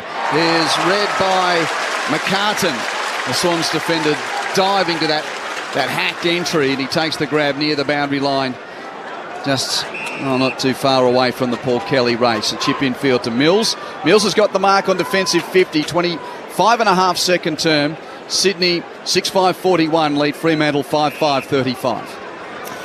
Interesting. I've been watching Shai Bolton a little bit, probably the last 5-10 minutes. He needs to lift his work rate. There's a lot of walking. It's about impact here. Blakey's kick misses the Goulden target. And now Bolton with his first possession of the game. It's a handball while he was on hands and knees. And now they've wrapped the footy up just inside 50 for Fremantle. Not often you see Blakey miss a kick as easy as that designed for Errol Goulden. Well, I just think Blakey at the moment, his disposal hasn't been as up to his level the last few weeks. I think he's maybe trying to do too much. Darcy down to Sarong. Jordan there with him, wraps him up once more. Got an SMS saying, not correct, the boundary umpire was in a perfect spot as he was able to open up the angle and see the ball clearly. Swans lead by 6 points. 0437 774 774 if you've got a thought. Rush kick to halfway. Papley charges through off the pack to win the ball for Sydney. Has a bounce. Chips hoping for Amati. Just goes beyond him. Bounces 45 from goal. Amati is tackled brilliantly by Ryan. Indecisive from Joel Amati, and Luke Ryan nailed him. Great tackle at right half back. Plays on quickly with a kick to Wagner. Marks it between half back and the wing for the Dockers. There's just a little bit in this. These two teams have played some really tight games of recent starts. Wagner kicks down the line. Bolton in front. Can't take the mark. Roves his own crumb. Breaks the tackle of Goulden. Doesn't get past the tackle of Sheldrick. Got a hand pass clear. Just play on. Sheldrick's over it. Got a hand pass to Goulden. Shrugged off it. Ricochets to Hayward. Handball infield. Stolen by Sarong of the Dockers. On the wing. Deep entry to a one-on-one. Hamling with the spoil over the top of Voss. Knuckles it through 4 behind. Sydney's lead is 5 points at 6-5-41 to 5-6-36. I think there's some big news about to come out of this. Phil will know down on the bench very soon, but with that last play, Papley, when he's sprinted forward and kicked the ball, he's pulled up short with his hammy and comes straight to the bench. And he looks devastated. Oh, he's almost in tears, Tom Papley. This is a very big story. It looks as if his day is done and perhaps he's set for another big stint on the sidelines. Swans lead by 5 points as we get close to half-time. But their best forward, Tom Papley, as the ball goes over the boundary line, right half forward for the Swans, who missed 13 weeks, the longest spell on the sidelines of his career so far, may be in a fair bit of trouble. He's standing up now and trying to stretch it out. That's his hamstring, his left hamstring, Tom Papley, but the image on his face 30 seconds ago suggested something serious was done. You know as a player if you've done it before, you know that feeling. Bowley throwing it right half forward for Sydney. Goulden at the coal face. Grubbing kick to the pocket. Bounces to Chad Warner. Hand pass infield. Sets too much of a task of McInerney. Can't pick up. Swans are still ferreting for it. Jordan's there. Oh, Jordan's kicked another goal in the term. Great goal. That was hard on the boundary, and it was a mess of willing footballers, and Jordan with the slightest of space boundary side has curled it through with his right boot from the tough angle in the right forward pocket. Sydney back out to an 11-point lead at 7-5-47 to 5-5-35.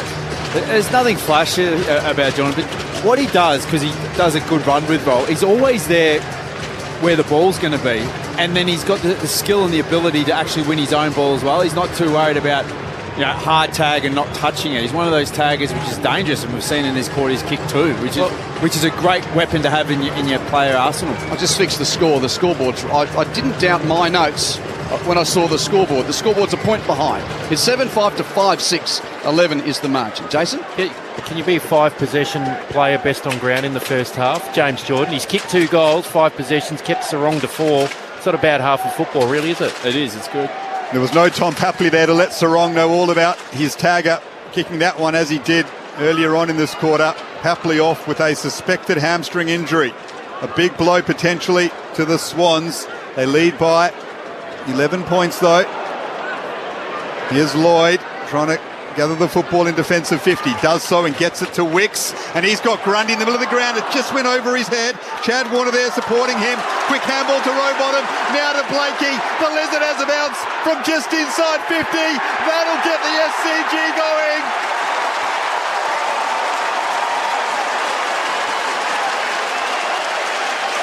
There are a few things that energise this crowd better than Nick Blakey on the run. The map of hair bouncing around on his shoulders before he slots it for a big Swans goal. And that it is, just before half-time. They're now out to a 17-point lead. That's the Nick Blakey we know. They run, and he's just ran really, really hard. There's some great hands by Chad and then by Isaac. But here, he didn't enjoy it too much. He just goes, I'm going to go back, I'm just going to kick it easily. I'm not going to try and pin it through a bullseye. Lovely. Without being the fun police, he took every centimetre of his allowed before a second bounce.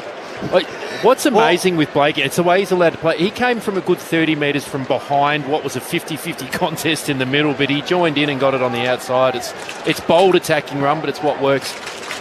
Jason Saddington and Ryan O'Keefe with you. Sydney with a bit of a move here. They've kicked the last couple and 3 of the last 4. Centre bounce. Grundy applies a tackle to ensure O'Driscoll can't get out of there. Ball up. Yeah, everyone at the SCG would have booed had the up called it up, but he did run a long way, Blakey. Grundy with a clearing kick off the ruck time. Just hacks it to the wing, met by Amati. Clever hand pass to Rowbottom under pressure from Chapman. His hand pass comes free. Pearce picks up for the Dockers. He's harassed. Chapman goes again, knocked off it by Warner. Ricochets to Pearce, who's under the pack, and we'll see a ball up. Let's get to Phil Pryor on the boundary. Yeah, no official update yet on Tom Papley, but Matty Roberts, the sub, he's had his hamstrings being rubbed, so I think that's a sign. Tom Papley looks like he may be set for another long spell on the sidelines as Bolton, it's just his second disposal, kicks to half forward, picked off nicely though by Tom McCartan. And the Swans will love this situation as we get close to half time. Mills and Lloyd share it once more in defensive 50. Lloyd now to Goulden. Swans want to keep hold of this before the half-time siren, up by 17 points, but without, quite possibly, their best forward in Tom Papley for the rest of this game, and a fair while, you dare say.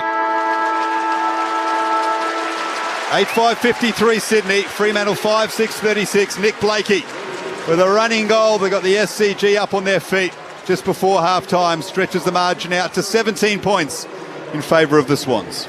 And Sydney in that quarter kicking 5 goals 2 to the Dockers, 3 goals 3.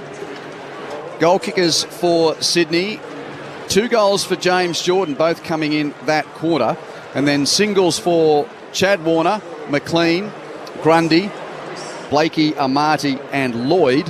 While for the Dockers, they're 5, 2 of them kicked by Josh Tracy, and the other 3 are singles to Voss, Amos and Wagner. So it was Sydney by 6 points at quarter time, and now a 17-point lead for the locals at 8-5-53 to 5-6-36 at half-time. Reminding you that the Dockers, who started the round in 6th on this 6-game winning run, but with the results going as expected earlier this weekend in the split round, dare I say it, with the top teams playing the bottom teams. Dogs tick, Suns tick, Giants tick earlier this weekend means that the Dockers have got to win this afternoon to maintain their position in the 8, while the Swans are 6 and 9, and as Garby said, they're right on wood. They need minor miracles, and if they are to happen, they need to start on this Sunday at the SCG. But they're doing the job at this stage, Jason Saddington and Ryan O'Keefe. Sydney by 17 points at half-time. Yeah, look, the key aspect from that quarter, we knew this quarter was going to be that moving quarter, is the stoppages and the centre clearances.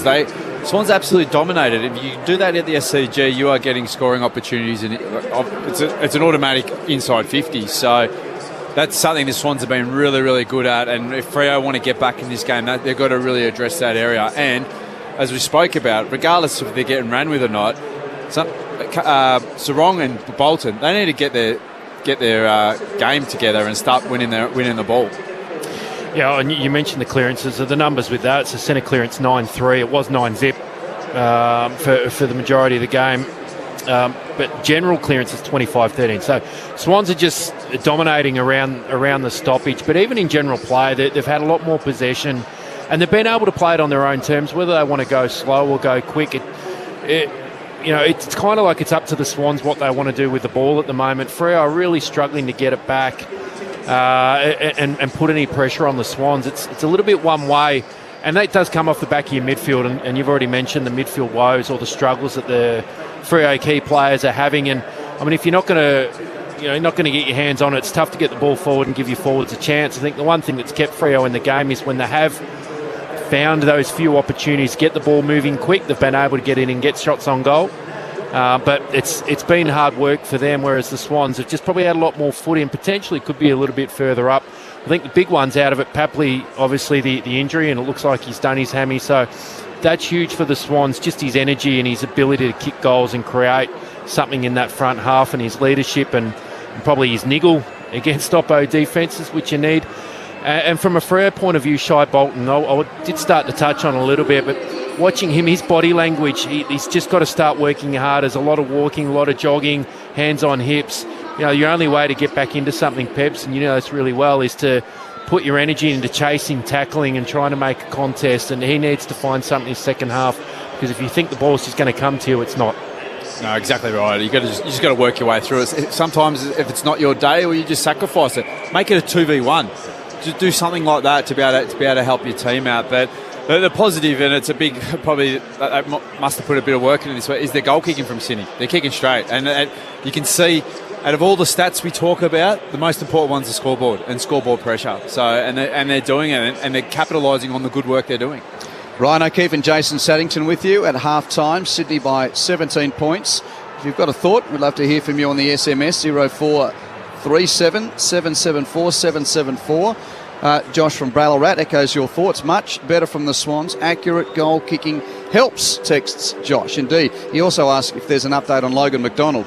Well, we'd be surprised to see him this year. What, ankle still 6 to 2 months away? 6 weeks, 2 months? He's been training this week, so that's got people talking. But Dean Cox said during the week he's still got a long way to go to build full confidence, and then his fitness loads before he can come back. So maybe the last 2 or 3 weeks of the season, but still a fair way off. A good one, Garby. Thank you. So there you go, Josh. If you've got a thought, 0437 774 774.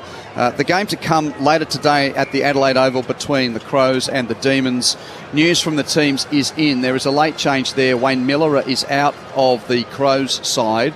Lockie Murphy will come into the team for Adelaide, and he will be the sub. So Miller out, Lachlan Murphy in, and the sub for the Crows. Just interestingly, Tom Papley is standing with the forwards in their huddle. He hasn't had his hamstrings strapped, and he's joining in the discussion. So he might be trying to play on here. Maybe it's not as serious as you first thought. And just give you the news for the Ds. Harry Sharp is the sub for Melbourne in that game. And just before the news yet, Phil, more news from the bench? Yeah, g'day guys. It was just confirmed from the Swans camp that Tom Papley will be out. It is a hamstring. So Matty Roberts, who was warming up just before that second quarter ended, he was getting the hamstrings rubbed. He will come in. I dare say they probably put a pause on making that official just until they got to half-time, just in case any new information with any other players came to hand. So they hit the pause button on making that one official, but that is the case now. But even if he hasn't done it, it might be just a little niggle. With his history, you just go, no, let's not risk it. Like, we'll risk not playing a half of footy if it saves us for the rest of the season, rather than go out there, push it, do your hammy, and that's it, your season's done. Just weird to not have ice or anything on it at this stage. Look, I think if it's getting rested, if it's a sort of niggle or nervy thing, ice doesn't do much. Right. Thanks, guys. Half-time in the rugby up in Newcastle as well. It's the start of a huge international block for the Wallabies. They've got the British and Irish Lions around the place. All of those test matches available on the Listen app. You can hear right now on the Sports Extra button. The Wallabies up against Fiji. It's Australia 14, Fiji 5 at half-time. The Wallabies 14 leading Fiji 5 up at Hunter Stadium in Newcastle. And just beyond the expanses of the Bradman and Noble stand at the footy stadium, the Roosters and the Tigers are underway in the first of two games in the NRL today. And the West Tigers lead that one after 25 minutes. Tigers 12, Roosters 0. To come later today, it's Manly Warringah versus South Sydney. All available on the Listen app. It's an absolute buffet of choice over the next couple of weeks. Not only the regular AFL, NRL, but the Rugby Union Internationals and all of the British and Irish Lions tour. We've got a week of Wimbledon still to come. We've got a pretty intriguing test match going on in Grenada as well over in the West Indies, with Australia winning the first test and going to stumps today in the second test with a lead of 254 at 7 for 221. There was some rain interruptions throughout the day, so not a full complement of day's play, but the Aussies 7 for 221 in the third innings of that match. It's a lead of 254. Half centuries to Steve Smith and Cam Green overnight, helping the Australians get to a position of ascendancy in that test. And if they win it or draw it, they will retain the Frank Worrell Trophy. Meanwhile, here at the SCG, it's half-time. Sydney by 17 points. More from Sunday footy on ABC Sport after a trip to the newsroom.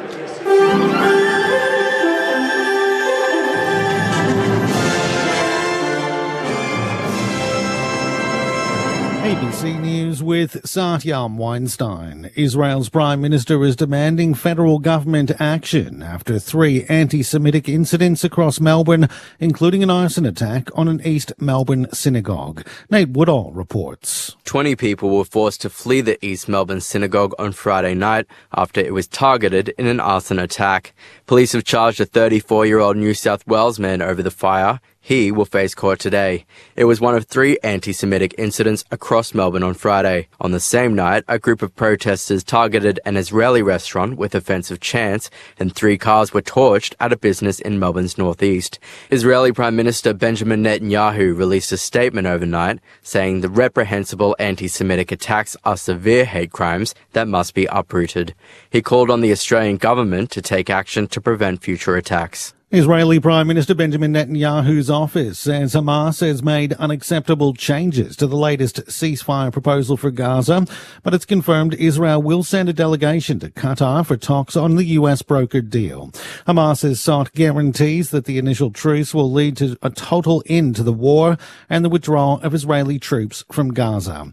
The militant group will reportedly ease its demands following pressure from mediators. At least 43 people, including 15 children, have been confirmed dead following flash flooding in the U.S. state of Texas.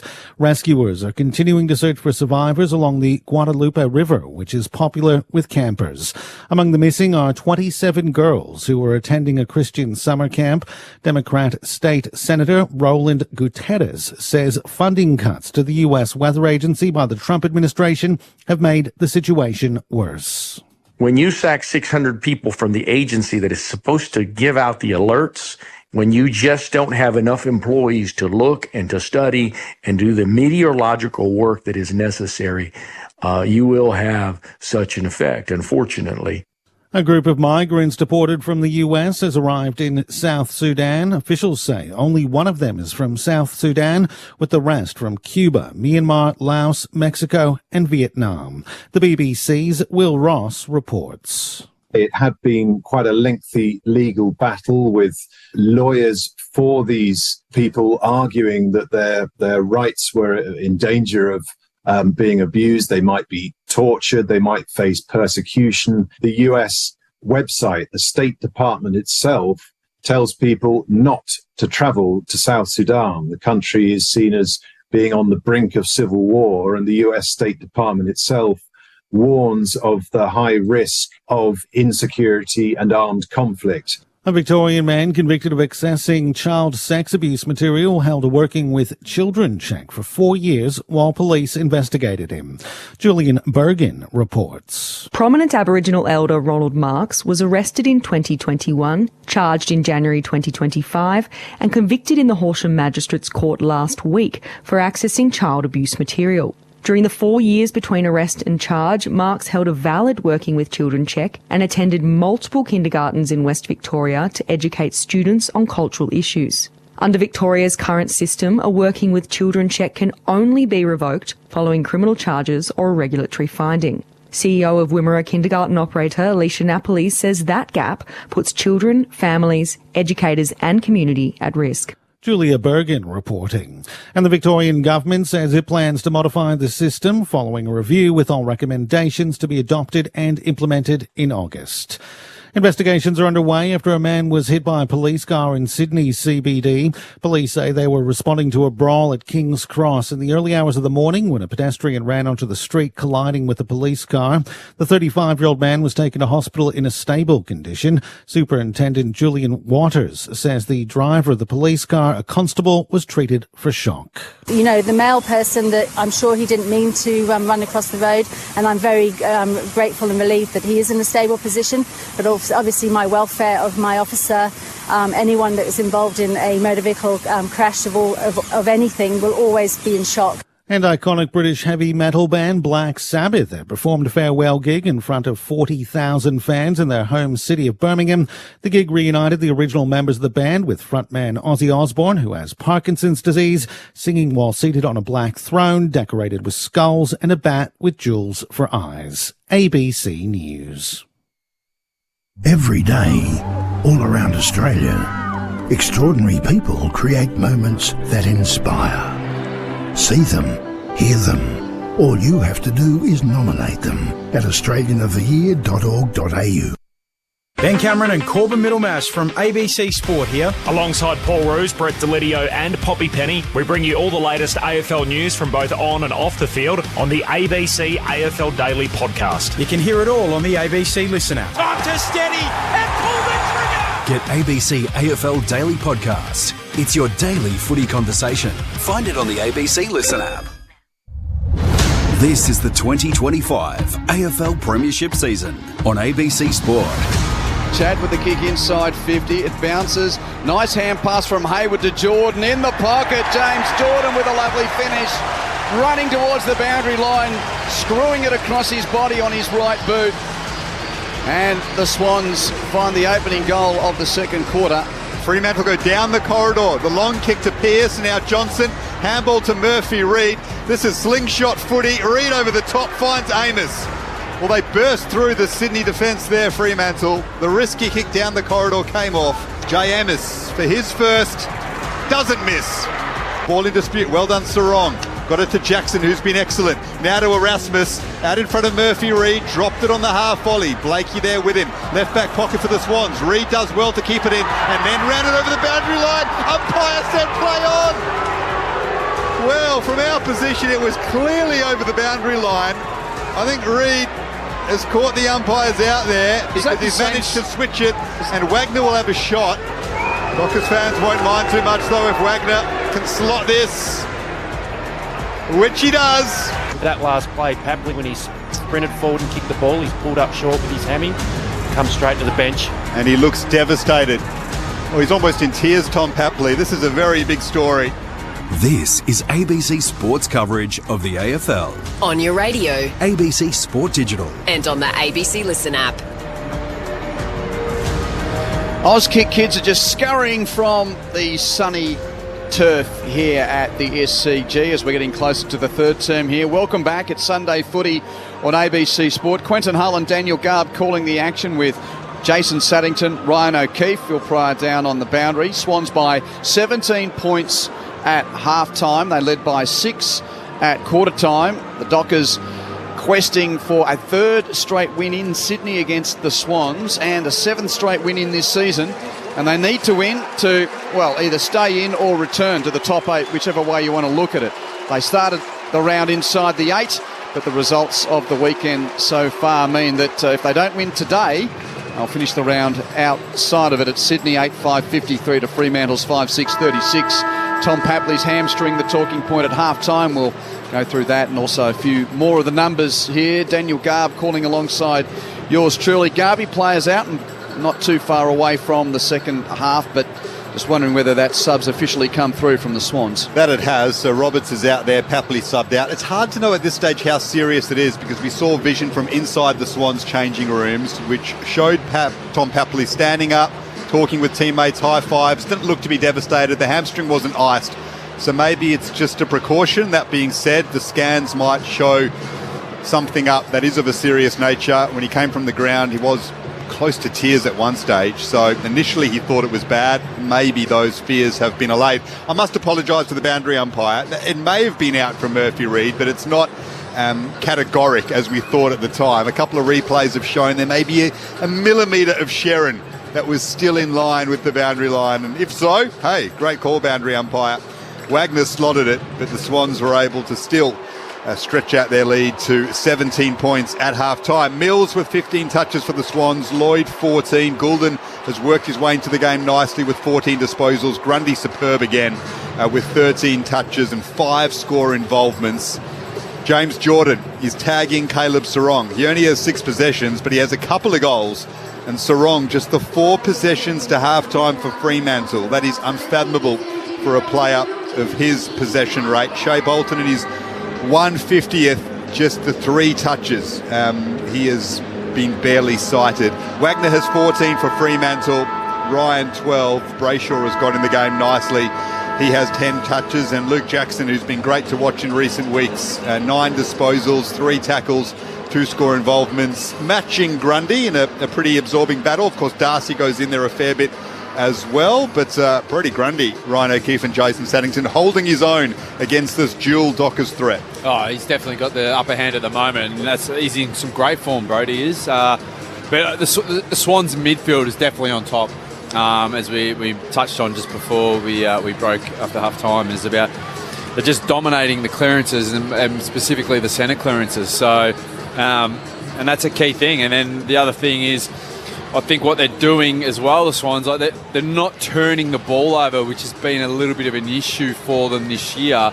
They've been able to be really methodical in their ball use, and it might be, as I sort of touched on, looks like the basketball game. They're just shooting it, they're passing around the perimeter till they can find a 3-point shot.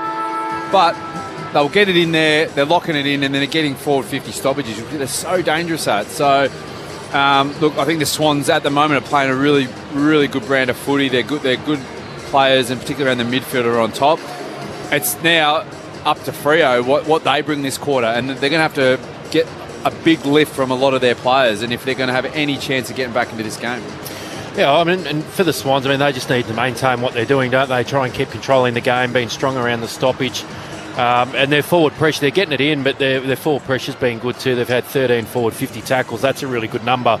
So their intent's great. Freo are the ones that need to drive some change in this game, and it does start with the midfield, and it starts with their key players. You know, Sarong and Bolton are the two we've mentioned a number of times now, but they need to get going. I reckon Darcy and Jackson, you know, 2 extremely good ruckmen up against Grundy. They should wear him down, but at the moment Grundy's standing up, and he's probably having the better of both of them, and that's a big win for the Swans. So Sarong's actually gone to half forward to start this quarter. They have to do something different to try and break this tag. Mills is opposed to him now. So Bolton in the middle, as is Wagner. Swans up by 17 points. They need to win Sydney to keep their fate finals hopes alive. Can the Dockers get back into it? Darcy with the opening bounce for Fremantle of this third term. And he palms it down, but only as far as Chad Warner. He takes a bounce in the middle of the SCG and then finds Braden Campbell. Tries to give it back to Chad Warner and missed his target. Wagner picked it off, pokes it over the top to Brayshaw. The Dockers have space, and Brayshaw has spot up Jackson, who's marked on the chest. He'll kick from inside 50 straight in front, and this may be the perfect start to the second half for Freo. I spoke about the turnovers, and turning over the half-backs critically dangerous. It's just hard. It's really hard to defend when it's a fast turnover like that. But it was another centre clearance from Sydney like that. That was a worrying sign. It was only just sort of that miss handball receive that's got Freo in this position. Campbell tried to go quickly back to Chad Warner. Missed his mark and has ended up with Jackson. He'll kick this from right on 50. He has pulled it, though, to the left. Out of bounds on the full. Missed everything. Well, that might suit Freo just a little bit because they can set up here. In fact, it's not going to be a boundary throw in, though. It's going to be a free kick to Sydney, so it makes no difference, and there's no point for the Dockers. Swans lead by 17 points, a minute gone in the third term. So Blakey with the inbound for Sydney.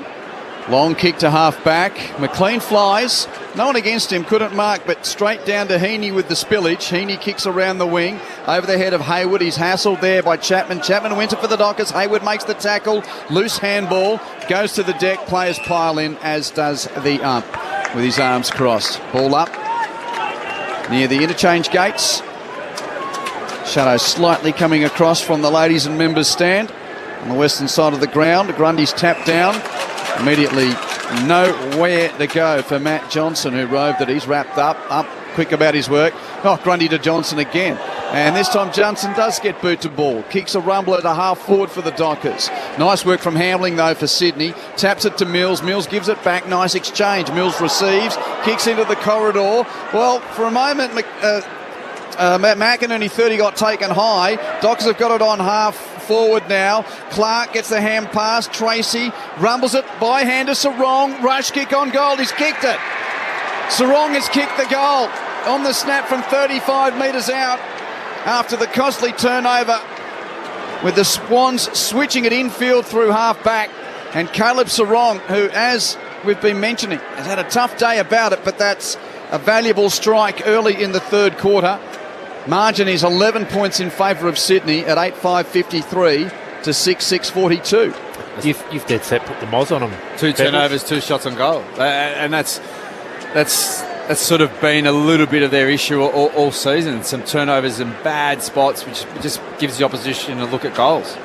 It's a dangerous spot, wasn't it? Inside, defence, top of defensive 50. I mean, Freo themselves nearly mucked that up. They had a few fumbles in that bit of play. It wasn't clean, it wasn't neat, but big play for Sarong, obviously, to get a shot on goal and get something happening in the game. He's now gone... No, he's still forward, sorry. A smart move by Justin Longmuir to try and help Caleb Sarong out. Just 4 disposals to half-time. Moved him to half-forward to start the third quarter. And he's kicked a goal for Fremantle. As Roberts, the sub, marks this on the wing. Tom Papley out with a hamstring issue. I don't know how severe it is, but it's a hammer blow to Sydney's hopes of claiming the 4 points in this must-win game for them. 11 points they lead by, though, as Roberts goes to half-forward. Amadi gathers it. And now to Chad Warner. Darts around Alex Pearce. Kicks to the pocket. McInerney marks in front of Brayshaw. Chad Warner's ability to just find some space in tight areas is supreme. McInerney will kick from 30 out, tight angle to the left. Chad Warner is so dangerous in the front half. I think that's where he's most damaging, when he's in the front half, because he's got that ability just to explode out of any pressure, and either when he pins the ears back and has a shot on goal, he's pretty good, but that forward half as a midfielder, he's super dangerous. Justin McInerney in a good run of form to stretch Sydney's lead back out to 17 points. He's missed. And it's a 12-point break to the Swans. He's kicked 3 points now. A couple of them were long ranges, but his head reefed back as soon as he kicked that one. Ryan with the conservative inbound for the Dockers. Carl Warner marks in the left back pocket. So the worry, Pebs, is the Swans have started this quarter, couple of turnovers, missed shots on goals. A little bit back to what we've seen the past few weeks. Carl Warner's kick to the wings, a turnover. Didn't hit it well. Melican reads the drop, dives forward, takes the grab for Sydney. Jackson standing the mark. Melican just forward of the wing. That's a high, get under it and play fair kick inside 50. They do. It comes off hands to the deck. Who's first to meet it?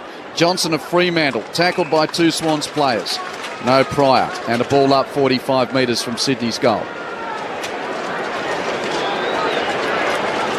Grundy, front position on Darcy, and smashes it towards Heaney on the boundary line. Has the shot on goal.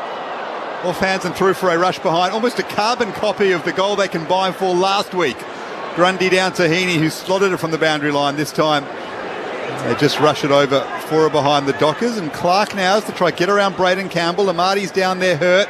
Slow to get to his feet. And it's Murphy Reid who this time takes it 100% clear over the boundary line. We'll have a throw in out of side, but Amati's in the hands of the trainers. Swans lead by 13 points. He looks okay, the big Swans forward. They're just so dangerous in their forward 50. That's why it's not a bad option if they can just get a stoppage in there. Sydney by 13 points early third term. Murphy Reid with the clearance from the boundary thrown on the outer wing. Hand pass back at a stoppage to Carl Warner. Kick hoping for Tracy, spoiled away by McCartan. And over the boundary line with the patrons in the O'Reilly stand side getting full value for the sunglasses that they've brought with them on this gorgeous Sunday afternoon. Not as many Sunday Arvo games at the SCG these days. Grundy taps out the back for the Swans. Goulden with the clearance for Sydney on the wing. Hoping ball to attacking 50. Pitches beyond the pack. Bounces to Heaney. Doesn't gather. Taps to McLean. Back to Heaney. Heaney's hand pass to the top of the goal square. And Campbell's muffed his lines. He's missed from the top of the goal mouth. Oh, that was super cute. Only needed to finish, and Campbell, the easiest part of it was the kick on goal. He's kicked the points. 14 the lead to the Swans. They're just keeping Freo there, aren't they? They're just not putting them away. They've had a couple of opportunities too, and it's just keeping the hope alive for the Dockers. Well, you've got to make the most of your opportunities, don't you? I mean, Heaney got the lucky bounce, and then Campbell, I know he's on his right foot as a left footer, but you've got to kick those. They turned it over though, Fremantle. Cox, his kick went straight to Blakey on the wing. So repeat entries coming up for Sydney. Blakey will go short to McCartan. Now to Mills. That barely went 15. Now they go inside 50 through Cunningham. Big leap by McLean off hands. Chad Warner's there looking for space inside 50. They still scrap away for it. Warner with the don't argue. Now gets the handball free. Wagner emerges with it. Shares it with Carl Warner. Reid now to Wagner in the right back pocket. They're not out of danger yet, Fremantle, but that's a clever kick to find the big ruckman in Sean Darcy. So this is the kick now that Freo are struggling with, from half back to try and get to the wing, still in possession. They keep turning the ball over back here on the wing to the Swans. Jason Saddington with you on ABC Sport. Darcy's kick to a contest on the wing, and indeed, Saddo, Sydney's numbers win out. McCartan, Rowbottom, Cunningham and Mills all by hand. It's back with Cunningham. Now the kick from left half back. It's a beauty to the middle. Marks by Roberts. He's got Amati in space. Marks it. 50 from goal. Tries to run around Clark. Got in trouble. Great tackle Clark, who then wins the ricochet. Gets tackled in a heavy collision. He's down. Hayward was hurt as well. And the umpire calls for a ball up. Jordan Clark is lifted up by teammate Heath Chapman. Oh, that was the clipped shoulder into the jaw, I think, but he's up and about. So the ball is tossed up. I think both players are okay. Grundy comes through, tries to rove his own tap.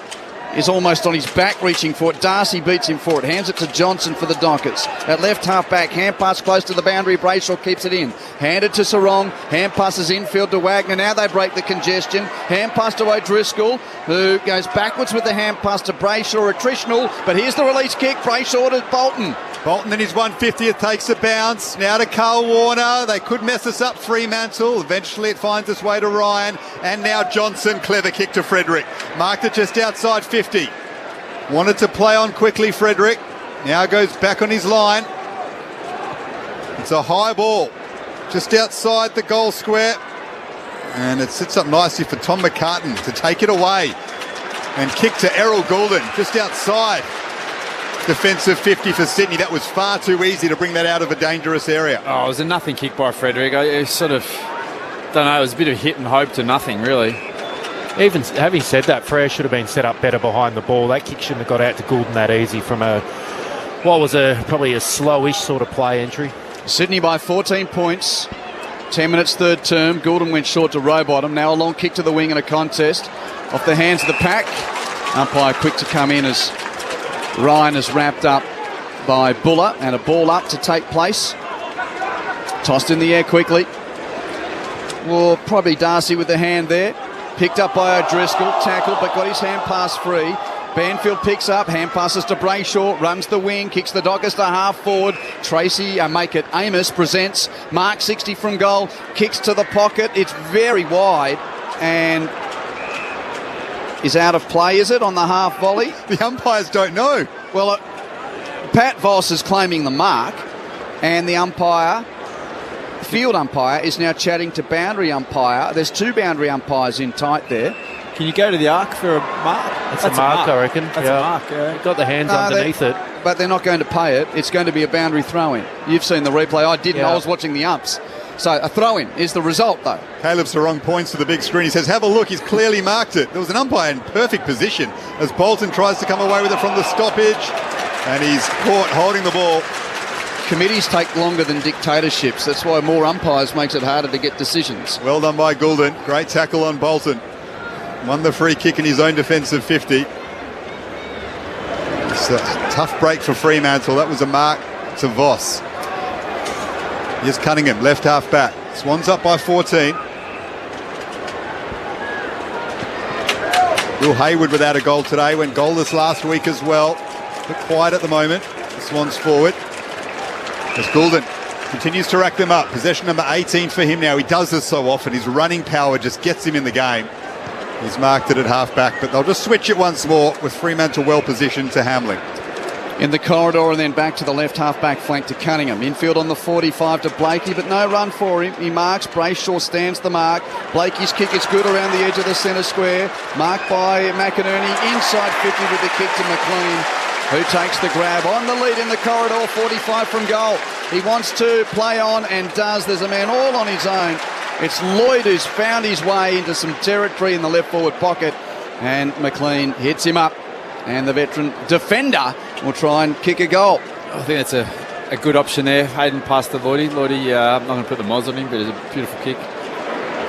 I'm just liking the way the Swans are moving the ball in terms of they're being real, like the good ball users are using it well and just making it hard for Freo to defend and turn them over.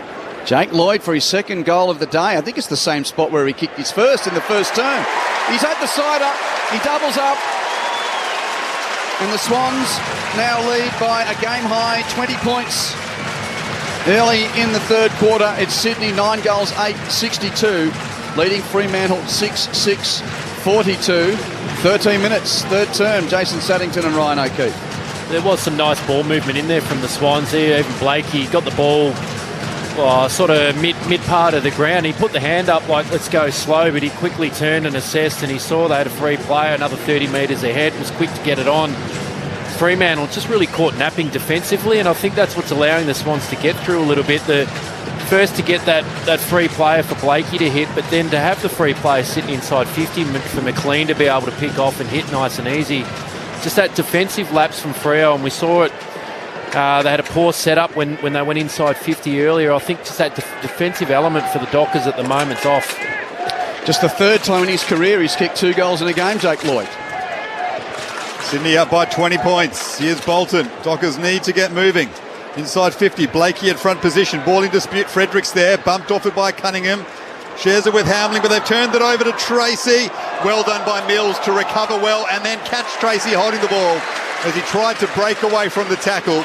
The Swans captain maintained his grasp. An important defensive display, and now moves it out wide to Grundy, who drops an easy mark. Now goes to Goulden, and he's caught. That's surely holding the ball against Errol Goulden. It is. It's Brayshaw who's wrapped him up. And it is rare to see Goulden caught in a situation like that. But Brayshaw will have a shot from probably just outside 50, 45-degree angle to the left. That's a shame. The Grundy drop mark, the fumble just invites pressure. Goulden didn't have a lot of time. It was a great tackle from Brayshaw, but as soon as Goulden received it, he was under the pump. But if Grundy marks that footy, it just relieves the pressure a little bit. They've only kicked 6 goals for the game, Fremantle, and they trail by 4 now. So they would love this from Brayshaw. It's not going to make the distance. Jackson brings it down. Jackson gathers it again and snaps it through. Well done, Luke Jackson. That is the Dockers ruckman to a T. If he doesn't take the mark or control it in the air, he'll hurt you on the ground. And he was able to rove his own contest work and snap that through from 3 metres out. Big goal for Fremantle. Swans lead by 14 points. He's so dynamic, Jackson. This is what Freo need to do. They just sort of need to grind away, kick a few goals that a little bit more workmanlike. That it's just goes that there was a centre clearance again by from Shai Bolton there. So just the ability to play the game in your front half gives you just scoring opportunities, whether it's pretty or by a mark or by a scrimmage. Just gives you that opportunity to hit the scoreboard. G'day to Jane from Albany, who's texted on 0437 774. She texts, Freo looks asleep, especially Bolton, who's been peripheral at best today.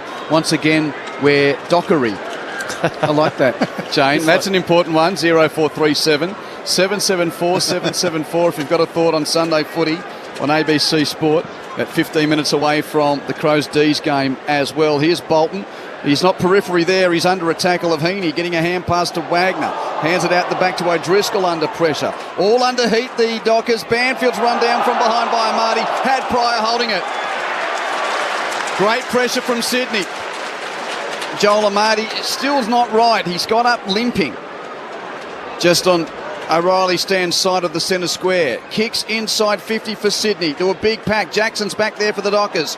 Got a hand to spoil the contest. Johnson comes away for the His hand pass is left behind by Erasmus. Rowbottom has a fumble. Erasmus saves himself. Fixes up his own mess. Wins the footy. Hands to Wagner. Chip to the back pocket. Finds O'Driscoll. Jane calling Fremantle dockery. I dare say that's an extension from Tottenham fans who call Spurs Spursy for their inconsistent, flaky displays over the years. The Dockers fans have now adopted that as Melican punches us over the boundary line under the O'Reilly stand. On's only lead by 14 points though. Fremantle still very much in this. There is always that sentiment with the Docs in it, hence why they probably go into the game not as favourites. Yeah. They've won 6 in a row though. Feels as if this is their time to strike as a squad. Not necessarily this season, in the next couple of years. As Brayshaw gathers it on the wing, moves it to half forward. Voss, barrel-chested out on the lead, takes the mark. Still a couple kicks from goal. So he'll spot this up. Tracy has a nice sit, punched away from him by McCartan. Wicks is wrapped up, got the kick away. It'll be in dispute at centre half forward for Fremantle. Well done, Buller. Got to front position, out-muscled Clark. Hayes on with a hand pass to Chad Warner. Hands it to Sheldrick in the bullseye. Chip to half forward on the head of McLean. He marks and holds up. 45 from goal. Lays off to Amati with a pass across the face of goal. And Amati looks a little lame but has marked it. And this is an important kick. Slight angle to the right. 40 metres out. Geez, if he was parading at Randwick, would you be on him? No. He's been watching him for a while. He's been limping around. Like, you're either good or you're not. You know what I mean? Like it's one of those things. It's like if you're not right, just get off, get it checked, and get someone who's can be 100% out there. It's a big moment in the game to answer that goal from Jackson. Amati's got one on the approach. Right foot strike is pure. Gee, kick that like $1.20 thing. Even though he may have looked lame in the score up. Sydney 10-8-68, Fremantle 7-6-48. Swans back out by that game-high lead of 20 points. And we're 19 minutes into the third quarter. Again, like, Freo aren't really set up behind the ball defensively with their forward entry. But the way they defend Freo is this zone defence. And unless your zone is really active and putting pressure on the ball, you can kick right through because no one's really accountable for anyone. Ryan's just, they keep folding back. But there's pockets of space everywhere. So if you give the ball carrier time against the zone defence, they'll pick you apart every time because the strength of a zone defence is pressure on the ball carrier. So they do a jack ball up in the air and then your zone can come collapse on where the ball is. Calls going around the world. G'day to Mark, a Swans fan from Vanuatu. And we've got Bullbar who's listening in the Napa Valley in California. He's heading to Jamaica for the third cricket test, Garby. Bullbar. I want to go hang with Bullbar. What a treat that is. Swans lead by 20 points. Here's O'Driscoll at half back. Under pressure again, Fremantle. Erasmus emerges with it. Gets it to Sarong. Switches it out wide to Johnson. It was a big mark a moment ago from the Perth boy and Jack Buller. That set the Swans up for that last goal. Game high 20-point lead to Sydney. Frederick's taken a nice mark though, just forward of the wing. Dockers would love the next as we get close to three-quarter time. Frederick just spots it up to half forward. McCartan gets in front of Voss far too easily and takes an important defensive mark at left half-back. Well called, Garby. That was, well, for a guy like Pat Voss who's known for his combativeness, that was a non-contest. Not a great kick, it must be said. Swan sharing into the back line. Cunningham receives, gives to Wicks. He's run down, just got a boot to it. Dudley applies the pressure. Oh, hold on, he kicked that, but they're calling holding the ball. You're allowed to kick it, aren't you? Yeah, it definitely came off his foot in the tackle, didn't it? Now, Dudley's got the free kick. We're having a look at a replay. To the naked eye, I thought he needed. So that is a very good call from the umpire. Again, mea culpa. Not a kick off the knee. Dudley earns the free kick for the Dockers. Once again, to sort of continue the you score, we score. Dudley from 45, slight angle right. For a little fella, he gives it a good roost, does he? Great goal from Dudley. Great tackle, great finish. Little spark from Isaiah Dudley. Back to 14 points, the lead to Sydney. Swans 10-8, 68 to the Dockers, 8-6, 54. So they've got to keep these small forwards for Freo to get in the game and put some of that pressure on. Just because their bigs aren't really clunking too many marks. They're not really taking too many marks inside their 50. So they're really trying to manufacture their scoring from various different ways rather than traditional key forwards taking marks. And I guess from a Freo point of view, that's the positive. They're 14 points down. It's not easy for them kicking goals, but they keep finding a different way and a scrappy way to kick goals through this quarter and hang in there at 14 points. You know, if they can find a way to open up the field and break it open with some handball or some switch of lanes, they're every chance to be right back in this. They are just hanging around Fremantle. Just 14 points the Swans lead by. They can't shake them off. And now Grundy's handball is errant, and Bolton picks it up. Won it back after it was smothered. His initial handball. The 1-2 with O'Driscoll. In the clever handball over the top to Brayshaw. Gets it back, Bolton. Now he's in the game. Kicks to the pocket. Punched away from Mills by Reid, which keeps it alive inside 50 for Fremantle. Dudley to Erasmus. Sarong, and now Bolton. Well done, Grundy. Good defensive effort. Smothered the kick, and it's wrapped up. That was Bolton in the game. He's been missing for far too long in this contest, but he's getting up and about now. Swans lead by 14 points, but Fremantle in attack once more. Ball tossed in the air. Grundy taps down for Chad Warner. Clearance for the Swans. A rushed Hoper to the wing. Off the hands of the pack. Ricochets to O'Driscoll of the Dockers. 70 out. He bangs Freo back into attack. 2-on-2 in the pocket. Mills thumps it out of play for a boundary throw in. Down to Phil Pryor on the boundary. The Fremantle sub, Jaeger O'Meara, he is warming up, so I think there's some action about to take place. Thanks for that, Phil. Stay close. Hasn't played since round 6, Jaeger O'Meara, so it might be a timely return for him in an important day. Darcy gets knuckle, punches it back to the boundary though. Fight for possession. Erasmus and Mills are there. Neither gets it clean, and the ump will come in for a ball up. It's Sydney 10-8, 68. Fremantle 8-6, 54. 24 minutes third term. Sunday footy on ABC Sport. Here's Daniel Garb. Game in a fascinating position. Late stages of the third term. Erasmus, handball to Jackson. Gets the kick. It's bouncing around top of the Sydney defensive goal square, but they win it there. And Rowbottom clears the area. Johnson kept his feet opposed to Sheldrick. Well done, Matt Johnson. Now handball over the top to Dudley. Pokes it inside 50 for Reid. Massive contest win, Matt Johnson.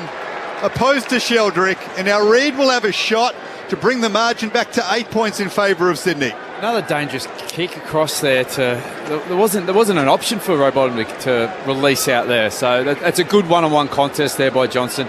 They're those things, you just got to, those half chances, you've got to make sure you win more of them than you did not. Murphy Reid, one of the favourites for the rising star this season. A first-round draft pick who has added so much to this Fremantle side. This would be an enormous goal. And he's provided it. Game on in a very big way at the SCG. It is just 8 points now the Swans lead by. Fremantle have hung around, and now they've pegged it right back to just the 8 points. Well, you talk about Johnson, obviously, his ability to win that contest, but what allowed him to do it was his defensive setup before the ball came out. He was outside shoulder of his opponent, so when the Swans look up and they want to go out that side, they've got to kick to the ground where Johnson's already winning that bit of space. Huge win in the contest from him, but his setup before that's what allowed him to get that turnover, force the Swans' mistake, and then a lovely kick from Dudley to get it inside 50. You know, the Freo Dockers, they're just hanging around. They're hanging around. Bit of better defensive pressure. Bolton's coming into the game. You know, they've got the energy at the moment. We're back to an 8-point ball game. My first time seeing Dudley live, and just the decision-making and skill there. Yep. That was the reason that Murphy Ree got the shot on goal. Dockers with 3 of the last 4 goals in the game. Centre bounce. Sydney lead by 8 points. Brayshaw with the clearance for the Dockers. He's harassed off his hand pass, but he got it to O'Driscoll. Rumbled to half back though. Warner's there. Can't pick up. That's Carl of Freo. He goes in again. Carl Warner over it. Play on. Chapman has a go. He's tackled by Chad Warner. And the umpire will come in to ball it up. Phil Pryor on the boundary. Patrick Voss has officially been subbed out. Jager O'Meara in. I made that call now, Fremantle. Brayshaw goes back to Carl Warner. He's wrapped up. So the Swans had to make their sub at half-time. Papley out of the game with a hamstring problem. That'll be a big watch next week. Roberts in for him. Big tackle by Heaney, who's a little bit quiet. 16 disposals, but failed to have a massive impact, Isaac Heaney. It's a tactical sub by Freo to take Voss out. Just 8 points, Sydney lead by. Good tackle by Grundy on O'Meara, now on the ground. Another ball up just outside attacking 50 for the Swans. Well, another top-class midfielder to come into Freo, which they've really needed help with this today. Crowd thought there was a free kick in the contest, but Ump didn't let it, lets it play. O'Meara got a touch there to Chapman, tackled by Hayward. Free kick. Oh, Goulden's gone 50-50. He played on, then wanted to stop, and he still kicks the goal anyway. My advantage, yes. Oh, no, sir. Oh, gee, I've got to kick it. Okay, I'll kick the goal. It made Freo defenders stop and not go at him. He put his hand up, but the ump said, no, you've taken the advantage. But Errol Goulden kicks the goal. An important one for Sydney, back to 14 points. This is developing tastily at the SCG. The last 2 games between these two have been pretty tight. We might be in for another. Sydney 11-8-74, Fremantle 9-6-60, 27 and a half third term. Great pressure there by Hayward. He just went at them, and that's been the Swans' real strength today, is their forward pressure. That's just the lovely double Dubansky there, isn't it? Hey, no, I'm all good. Don't tackle me. Oh, I'll go again. Double Dubansky? Yeah. What's that? That's a John Longmire euphemism, so I'll just... okay. From the horse's mouth. From the horse's mouth. Massive goal by Errol Goulden, and then he has also paid tribute to Diogo Jota with his celebration. So we saw Jesse Motlop do that on Friday night with the video game celebration. Errol Goulden put his hands to his eyes. Diogo Jota, the fallen late Liverpool star, killed tragically during this week. Errol Goulden's a massive Liverpool fan, also puts the hands to his eyes when finding the back of the net for the Reds. So Errol Goulden has paid tribute to him. I expected that coming into today, considering Goulden's love for the Reds. A massive sports tragedy during the week, and AFL players are paying their respects. Errol Goulden following on from Carlton's Jesse Motlop. Swans lead by 14 points. Fabulous goal by Errol. Brodie Grundy with the free kick as they chip it out wide, late stages of this third term. Lloyd has it at halfback. Lloyd up to half forward. Heaney underneath it. O'Meara fresh on the ground, works Heaney under the football and takes the mark. Pokes it over the top to Bolton. To half forward, he has Wagner, but he sold far too much of it to Melican. He was in a good position, and he marked over the top of Wagner, the Sydney defender, at right half-back. About a minute left in this third quarter. Melican kicks back down the wing, mishits the kick. Oh, Ryan drops a chest mark for the Dockers, but O'Meara cleans up for Freo. Hand pass to Carl Warner, gives by hand to Ryan, chips defensively to Banfield. Will switch to the outer side. Looking for Frederick in the sunshine. He marks, but it's a long way from home, Frederick, just forward of right half-back. Sydney leading by 14 points. Frederick kicks back to the corridor. Uncontested mark to Chapman. Lateral kick across the half-back line to Ryan. Now the kick forward to the wing, marked by Johnson on halfway. So the Donkers keeping it in hand. Now here's the telling kick. Forward and to a contest. Jackson! He gets to the front of the pack and juggles a 2-grabber. 30 from goal. Just in time before the siren. I think you can see Pearce yelling to Johnson there to get it in. Only a couple of seconds left on the clock. Well, this is going to be a big moment. in not only the game but potentially Fremantle's season and Sydney's season as well, because Luke Jackson's got a shot on goal on the three-quarter time siren to make it a single-figure margin at the final change. The assignment's about 40 metres out, slightly left. Luke Jackson, who's already kicked one goal today, the big-name recruit in his third year, back home in the West. After the three-quarter time siren, Jackson, his right boot is a beautiful kick. It is straight through the middle. And the Dockers get around him and they'll jog to the huddle with a bit of pep in their step, having kicked 3 of the last 4 goals in the third term. 2 for Luke Jackson. And Sydney will lead by just 8 points at three-quarter time. The Swans 11 goals, 8-74 to the Dockers 10-6-66. So what was a 17-point lead for Sydney at halftime is now just an 8-point lead. The Dockers kicking 5 goals straight in that quarter to Sydney's 3 goals 3. 5 straight to 3-3 for the Dockers in the third quarter. But Sydney go to final oranges with a lead of 8 points. Swans 11-8-74 to the Dockers 10-6-66. Goal kickers for Sydney, 2 apiece for James Jordan and Joel Amati. And single goals for Chad Warner, Hayden McLean, Brodie Grundy, Nick Blakey, Jake Lloyd and Errol Goulden. While for the Fremantle Dockers, 2 for Jackson with that finish there. A couple also for Josh Tracy. And the 6 singles, Caleb Sarong, Murphy Reid, Patrick Voss, Jai Amos, Corey Wagner and Isaiah Dudley. So from 6 points at quarter time, the lead for the Swans, to 17 at half time, now just 8 at three-quarter time. It's Sydney leading at every change, but half an hour to come. The game between Adelaide and Melbourne is just about to start. The late team news there is that Wayne Miller is out for the Crows. Lockie Murphy comes into the team and will be the sub for Adelaide. For the Demons, Harry Sharp, should I say, is the sub. Call available on the AFL button on the ABC Listen app.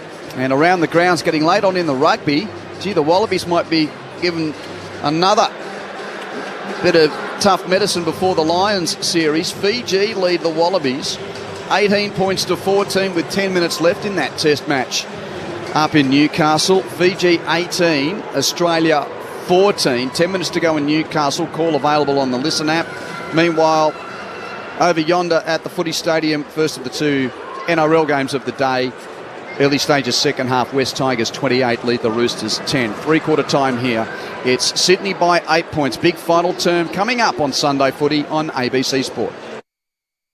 As each day begins, get the facts you need to stay informed. Every day, across your day. Stay with Australia's trusted news. all the latest, all verified. Stay in the know with ABC News. On ABC TV and ABC iView. This is the 2025 AFL Premiership season on ABC Sport. Dogs have got it on half forward now. Clark gets the hand pass. Tracy rumbles it by hand to Sarong. Rush kick on goal. He's kicked it. Sarong has kicked the goal on the snap from 35 metres out. Jackson brings it down. Jackson gathers it again and snaps it through. Well done, Luke Jackson. That is the Dockers ruckman to a T. If he doesn't take the mark or control it in the air, he'll hurt you on the ground. Chad Warner hands it to Sheldrick in the bullseye. Chip to half forward on the head of McLean. He marks and holds up. 45 from goal. Lays off to Amati with a pass across the face of goal. And Amati looks a little lame but has marked it. And this is an important kick. Amati's got one on the approach. Right foot strike is pure. Murphy Reid, this would be an enormous goal. And he's provided it. Game on in a very big way at the SCG. This is ABC Sports coverage of the AFL. On your radio. ABC Sport Digital. And on the ABC Listen app. Huge stakes in the next half an hour. Sydney tried to stay relevant in the fight for the finals in 2025. And the Dockers, well, they've won 6 in a row, but if they don't win today, they lose their spot in the top 8 after the results earlier this weekend. Quentin Hull, Daniel Garb, Jason Saddington, Ryan O'Keefe and Phil Pryor, your company at the SCG. Three-quarter time, Sydney 11 goals, 8-74 to Fremantle's 10-6-66. That game in Adelaide has just got underway. The majority of you heading to that once we wrap things up here. But Jason and Ryan, we get to the pointy end of this contest, and yet again it looks like the purple and the red are going to go down to the wire. We've had a couple of good ones between these two of recent times. What about today? What's at the top of your mind? It does look like it's heading down to the wire. We saw a momentum shift, I think, late sort of through that quarter or the back end of that quarter. The Swans, they go on with an 8-point lead, and that's in their advantage. Yeah, they've probably been the better team for 2.5 quarters, but the back end of that, I felt like Freo just started to get on top. They made a significant shift through the midfield that quarter, evened out clearance, which allowed them to get a bit more ball forward. Shai Bolton got in the game. He had 10 touches for the quarter. Brayshaw had 9 touches for the quarter. So they evened out through the middle part of the field. And they're able to have some more impact going forward. Luke Jackson's the one that looks dangerous forward for them, is that tall player. So if they can get more of Hussey in the ruck and Jackson forward, that's an advantage for Freo. O'Meara's a great sub that comes into the game. Sarong's still quiet, but he spent time forward. But I felt like there's a real momentum shift through the back end of that quarter into Freo's favour, and they started to get a bit more run going. Some of their key ball winners started to get the footy, and they did get better in the middle. But, the Swans, they probably had opportunities to kick goals that quarter, missed a couple that they could have got. The game's still in their favour, and that's the advantage for them. But I think we do have a real arm wrestle, close one.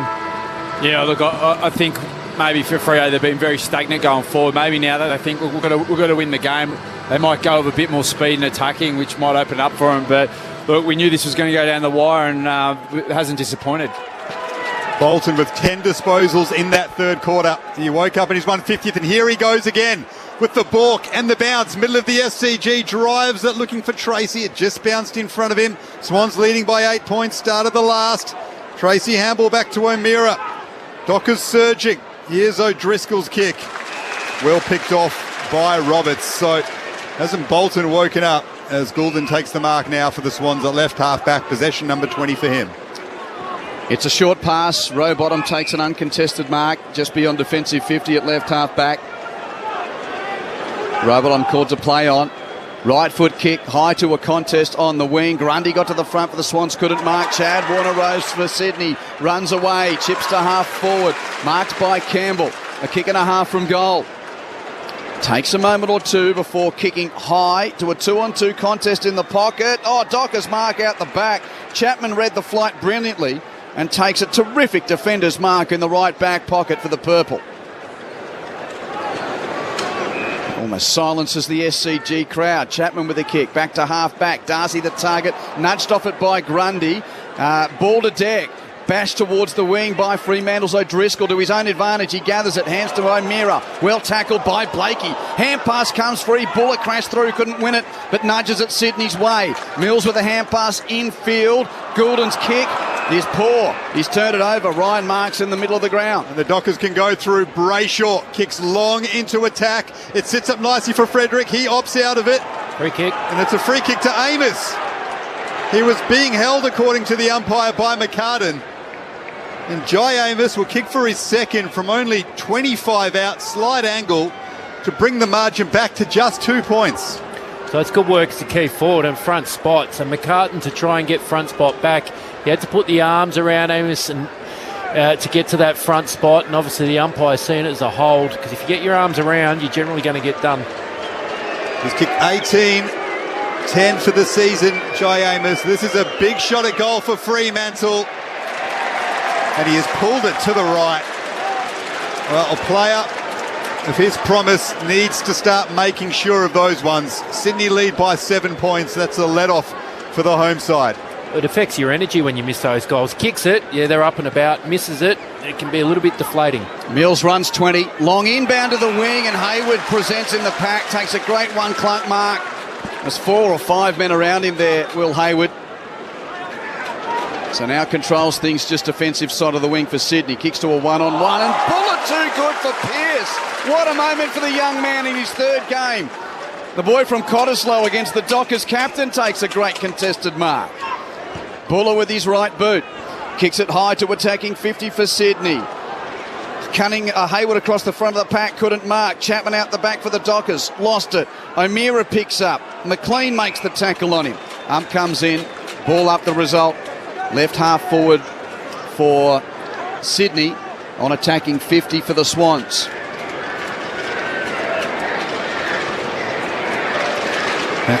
Sarong manages to win it back. Up to the wing. McCartan slaps it away from Tracy. Chad Warner comes out to meet the football. Back to McCartan and now Wicks, who winds up and kicks Sydney deep into attack.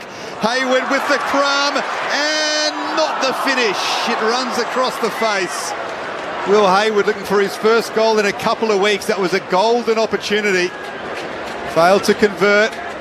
Sydney lead by 8 points. Went the outside of the boot dribbler and dribbled it across the face. Short inbound from Clark. Chips it to Vanfield. Marks in the pocket. Bounces to defensive 50. Long kick for the Dockers to the wing. Over the head of Jackson. Ball bouncing edge of the centre square. Bolton arrives, nudges it forward once, and then gathers with his second attempt on the footy. Kicks inside 50 to the lead of Amos. Oh, Bolton was nowhere to be seen in the first half, but boy, he's everywhere in this second half surge. And Amos will have another shot on goal. It's a tough one. Man on the mark, 45 out. Only 10 metres in from the boundary at left half forward. The more the game opens up, the more Bolton comes into it, doesn't he? He runs super hard forward. That's what allows him to get that footy. And if the game's opened up and the ball's moving up and back, he's got that ability to get out. Footy rarely gives you an immediate chance to atone. Amos on 50. It's a really tough shot. The kick will land right in the goal square. It won't have the journey. Knuckle through for a point. 7 points the lead to Sydney. Swans 11-9, 75. Dockers 10-8, 68. 5 minutes final term. Sunday footy on ABC Sport. Quentin Hull, Daniel Garb, Jason Saddington and Ryan O'Keefe with you. A bit of deja vu between the Dockers and the Swans at the SCG as Heaney takes the mark at right half back. It was 3 points the margin between these two sides last season. It's just 7 points now as McInerney bursts through and kicks long for McLean. He takes the grab. That was very quick from Sydney. Importantly, Heaney took the mark at right half back that allowed them to get going, and McLean will have a shot from only 15 out, almost directly in front. Yeah, this game's opening up in a bit now. I think both teams realised they had to score and had to go. They couldn't sit back and play the way the first three quarters are played by that real sort of slow, methodical ball movement. He's searching for form, Hayden McLean. Just the one behind last week. This would be his second goal of the game.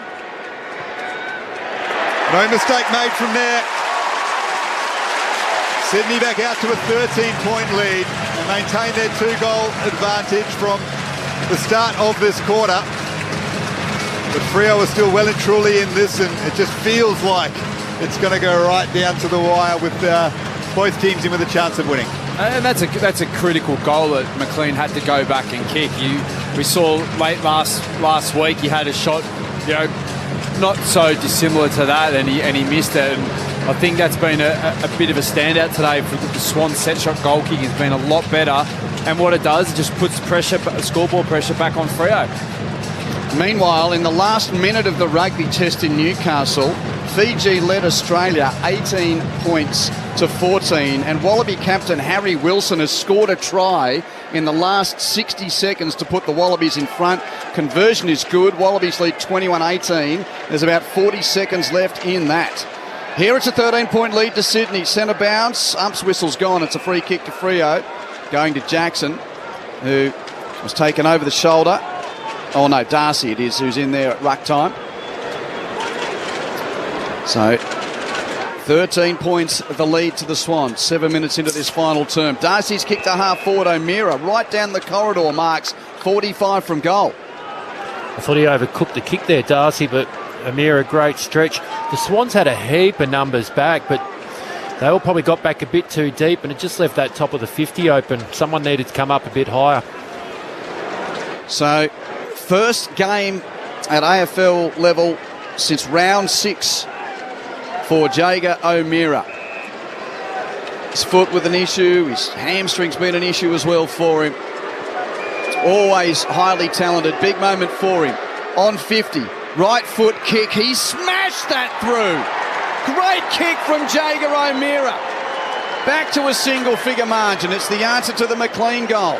7 points the lead to Sydney. 12-9-81 to 11-8-74. He doesn't look like he's missed a beat. No, he's a very good O'Meara, player, isn't he? That's what I thought. That tactical injection for him has been fantastic. Like, he's a top draft pick, you know. He's been touted as a very good player. Obviously, his body hasn't been able to sort of handle the rigours of AFL, but he's a super talent, super player. Only player I've ever seen have his name on the banner for his debut. Such was the case when the Suns were trying to do everything to keep all of that imported talent in the early days at Carrara. He's 31. He feels like he's older than that, Jager O'Meara. He's been around for a while, but the injuries have cruelled him. Big goal there for Fremantle. Sydney lead by 7 points. Just the 9 minutes gone in the final term as Bolton hacks it off the ground inside 50. Frederick underneath it, couldn't take the mark, but he wins the free kick against Cunningham for a hold. Gee, don't know about that one. That's controversial. Swans fans filthy. It's the advantage of having front spot, though. If you're a forward and you got front spot, the defender's got to scrap and fight to get a spoil in. And arms are going everywhere. Quite often it goes the forward's way, doesn't it? He had a little bit of the arm, then a little bit of the waist, but he really wasn't holding Frederick back all that much. It's a very harsh call.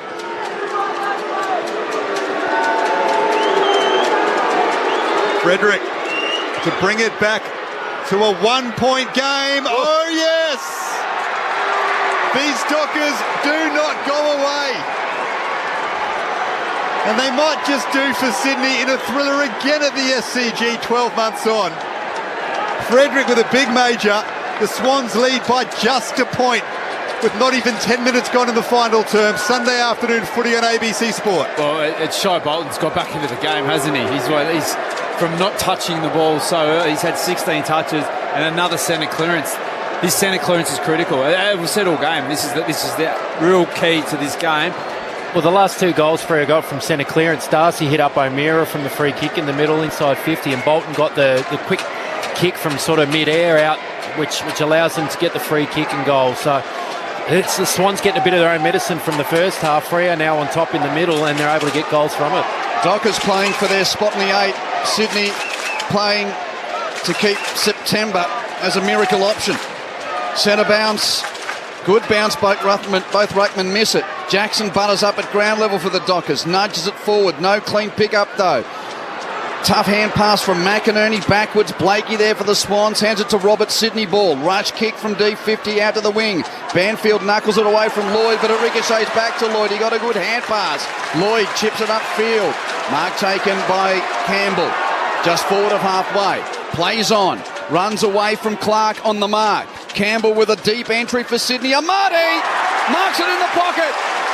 Floated in from the side. Clean clunk. Mark. Set shot coming up. Tough angle. Left forward pocket 20 metres out. Very good. That's sort of the way they're going to use, you know, Amati and McLean. They've got to go forward and make an impact aerially. And this is a great. I reckon I love this kick by Braden Campbell. Just put it right in a nice spot, which is not going to get rushed through from behind. Already 2 today, Joel Amati. Not enough curl on the right foot. Snap from the left forward pocket. Didn't go for the traditional drop punt, but left it out right. A behind Swans double their lead. But only to 2 points. What a game we have in store for us. With just the 12 minutes gone in the final term. O'Meara's made a difference. It's coming on as the sub. Mark's on the wing. Short to Wagner. That's an inch perfect kick to O'Driscoll. He's moving now on his left. It's a floater. Never connected with it cleanly. Through for a behind, and we're back to 1 point the difference. Quickly down to Phil Pryor on the boundary. Heading into today's game, the average winning margin for the round was 46 points. This one's a bit tighter. As I say in the classics, Phil, we've got the close one, which is great news for all of you listening on Sunday Footy on ABC Sport. Short inbound. Cunningham takes the mark in the left back pocket for Sydney. Now with his right boot, kicks the Swans towards the wing. Coming in from the side, almost a mark to Clark of the Dockers, not paid. Sheldrick shrugged off his kick. It's on the deck on the wing.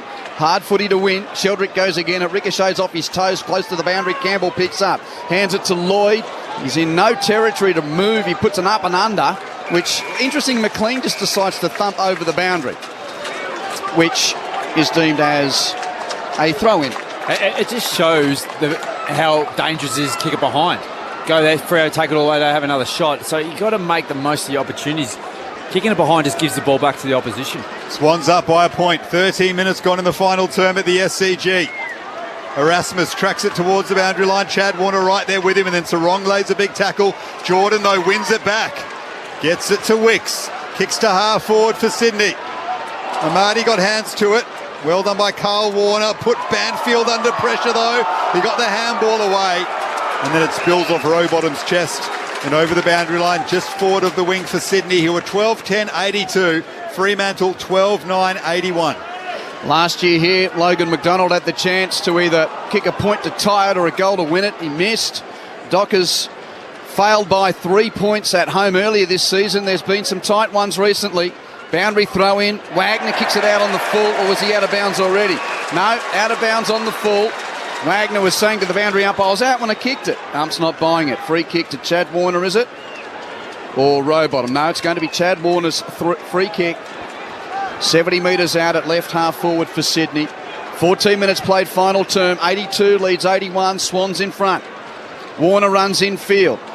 Checks his kick to the pocket. Amadi can't get there. Half volley, didn't mark it. Goulden mops up. Tried the banana, hit the wrong side of the ball. Kicks it across the face of goal for Sydney. Dangerous spot. Hayward roves. Hayward snaps. Hayward goals.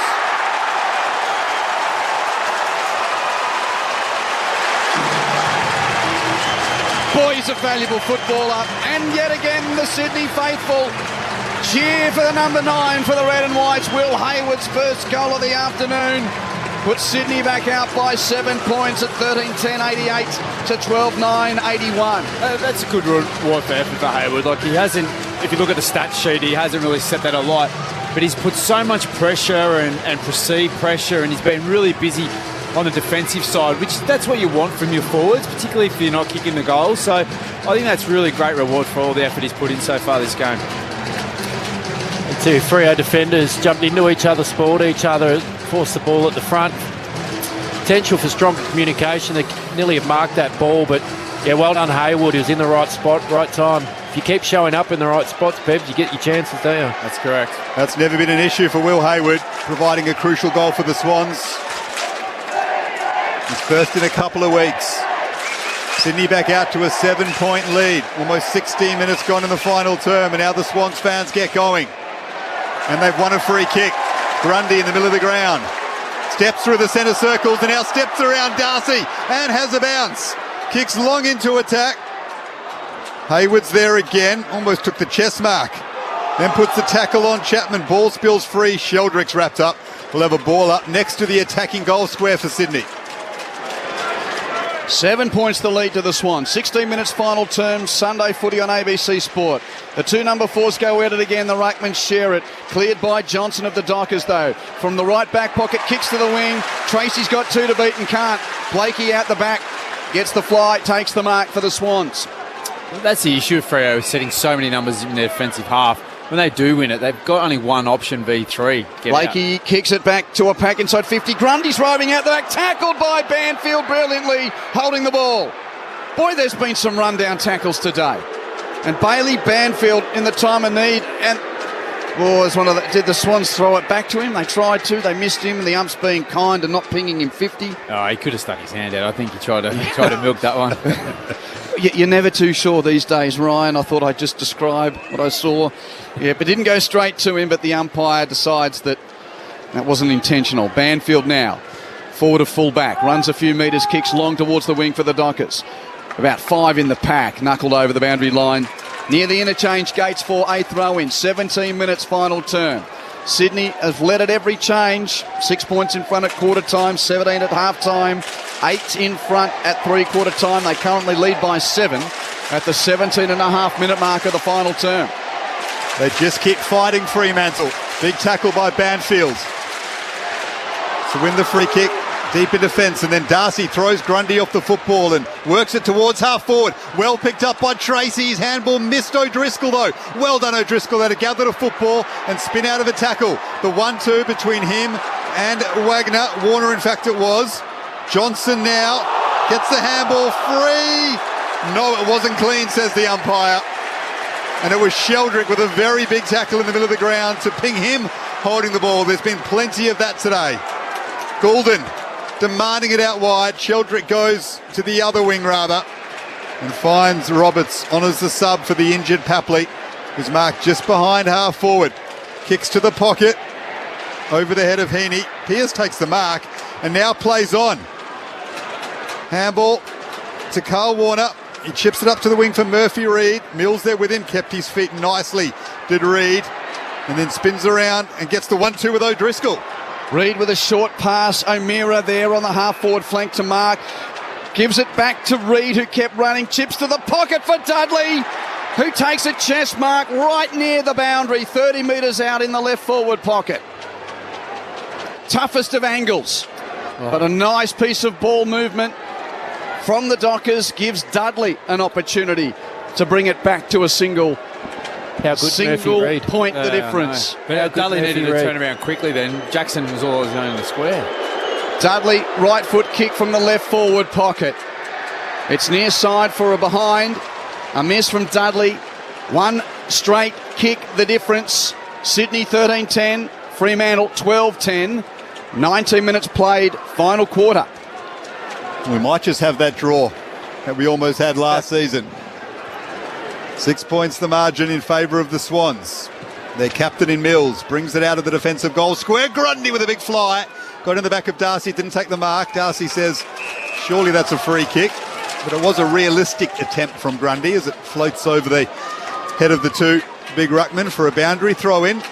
Right next to the Swans interchange gates where a crestfallen Tom Papley sits. His hamstring iced. Watching on his team. Well done by McInerney to win that hard ball and get it to Goulden. But then his handball is sharked nicely by Johnson, who throws it on the boot. Bolton's there, couldn't take the mark. He juggled it for a moment in his 150th and now claps his hand in frustration.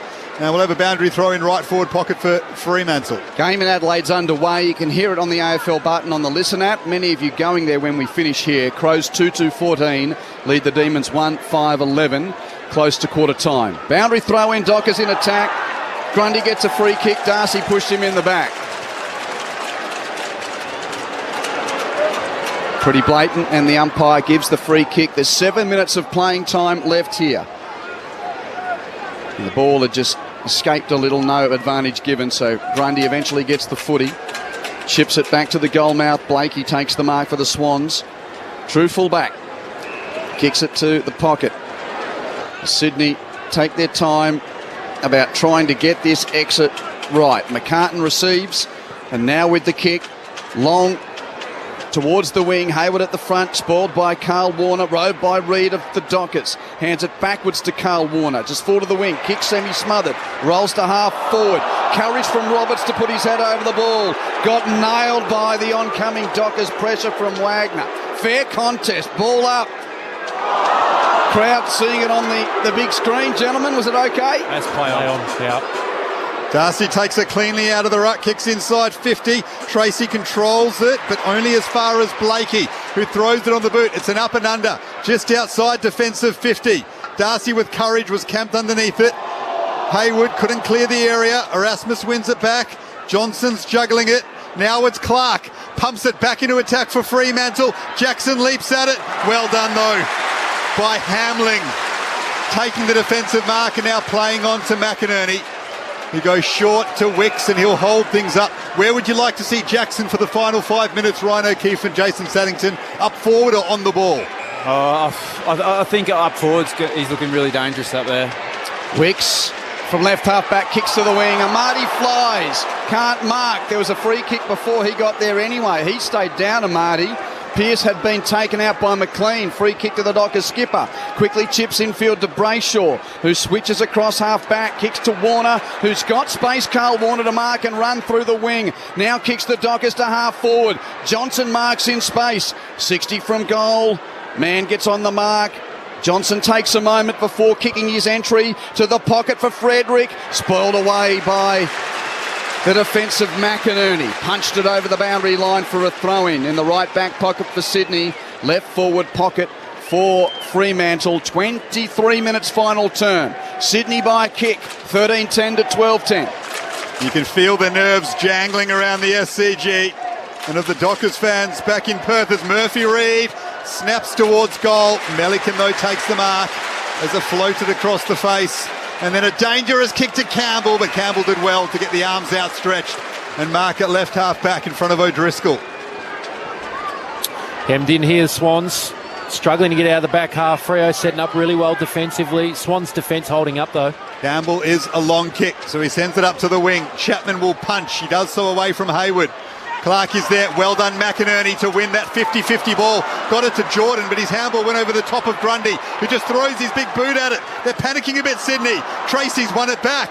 Gets it to Carl Warner. Handball to Brayshaw at centre half forward. Pokes it inside. Fredericks underneath it. Amos might take the mark instead. He does it. Melican did well. Amos wins it back. Now to Matt Johnson on the snap. To square it up on the scoreboard. He misses near side. The Dockers are peppering, but not converting. Sydney's lead is 5 points. They're not composed going forward, Freo. Like, the last two entries has just been real chaotic and probably not to their strength. They're kind of just blindly dumping it deep, aren't they, rather than kicking to a forward's advantage. They've had a little bit more time than what they thought. Well, they've got three big keys down there. You got Jackson down there, Amos down there, and Tracy. So they've got their targets. If they can just kick it to their advantage, they're not going to get outmarked. Short inbound to Hamling. Marks in the left back pocket. Plays on with a kick to McLean near the wing. Spoiled by Pearce. Great roving. O'Driscoll. Quick hands to Sarong. Freo back to attacking 50. But Sarong's rush kick has been met by Hamling. Gets to the drop. Slides to his knees. Takes the mark. Jackson stands the mark on the arc of 50. Hamling kicks it back to the wing for the Swans. Beyond the pack. Gathered by Hayward for Sydney. Hand pass gets to Campbell. Outside of the right, but it was Jordan, in fact, kicking to Campbell. Upfield, Campbell couldn't gather. Won by Clark of the Dockers. Hands it to Ryan. Ryan to Cox. Cox's kick intercepted by the fist of Jordan.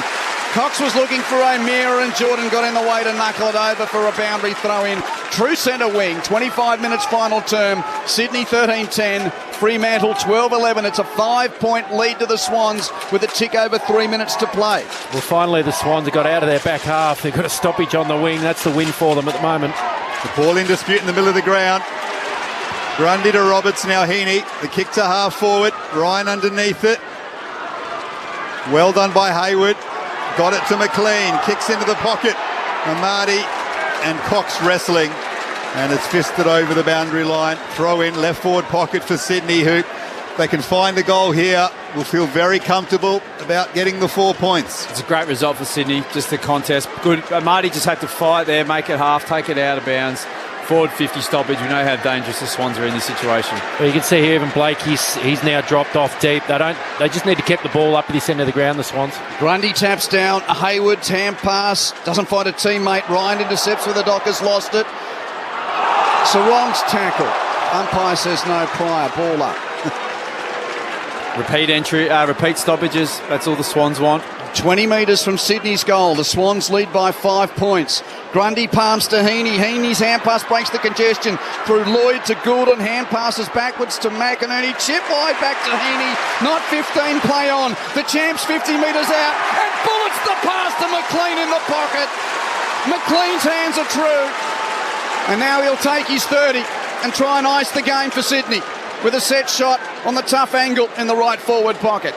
Big kick, McLean. This is what he needs to do, really cement himself as, the Swans, that key forward that's the second ruck and really hold that position down. You've got to go back and take big moments like this and put this one straight through the big sticks. What's even more important too, Pebs, you've been talking a few times today, if you miss and it's kicking for the Oppo, it's exactly what Freo want. 5 points to lead. McLean on the tough angle. 30 out. Oh, he salutes as soon as he kicks it. What a finish from the big man. That might just be enough for Sydney. There's a minute 45 left. McLean has 2 goals. Make it 3 goals for Hayden McLean now. And just the body language on that angle, as soon as he kicked it, he knew. And it's Sydney by 11 points at 14-10-94 to Fremantle's 12-11-83. Another goal, basically another goal from a forward 50 stoppage. The way that worked out, so that's great. And look, the way the Swans have gone back and nailed their opportunities has been really impressive. And probably, from last week, McLean was, that shot to put him in with the Dogs was probably disappointing for him. But today he's really stood up and gone back, made the most of his opportunities, and that's basically cemented the game for the Swans. See, the Swans bench went up when that goal went through, didn't they? Dean Cox, so up and about, as you would be. You'd be a relieved man if they can finish this off. It'd just keep the pulse going for Sydney in their hopes of playing for September, as faint as they may be. Hayden McLean with 3 goals, his biggest game of the season, no doubt. Dockers need the next one quickly. Bolton bouncing around inside the middle of the SCG. Sends them into attack. Can someone take a mark? Pearce is down there now. Wagner with a tackle on McCartan. And now it's Bills to Chad Warner. Throws it on the boot. It'll favour Brennan Cox, who gathers it on the wing. Gets it to Jordan Clark. The snap to half forward. Wagner out to meet it. It bounces kindly for Frederick. Frederick running on goal has missed across the face, but no, it didn't bounce inside the boundary line. It's out of bounds on the full. And that'll suit the Swans perfectly, who are pretty much home here at the SCG. 11 points up, 29 minutes gone in the last.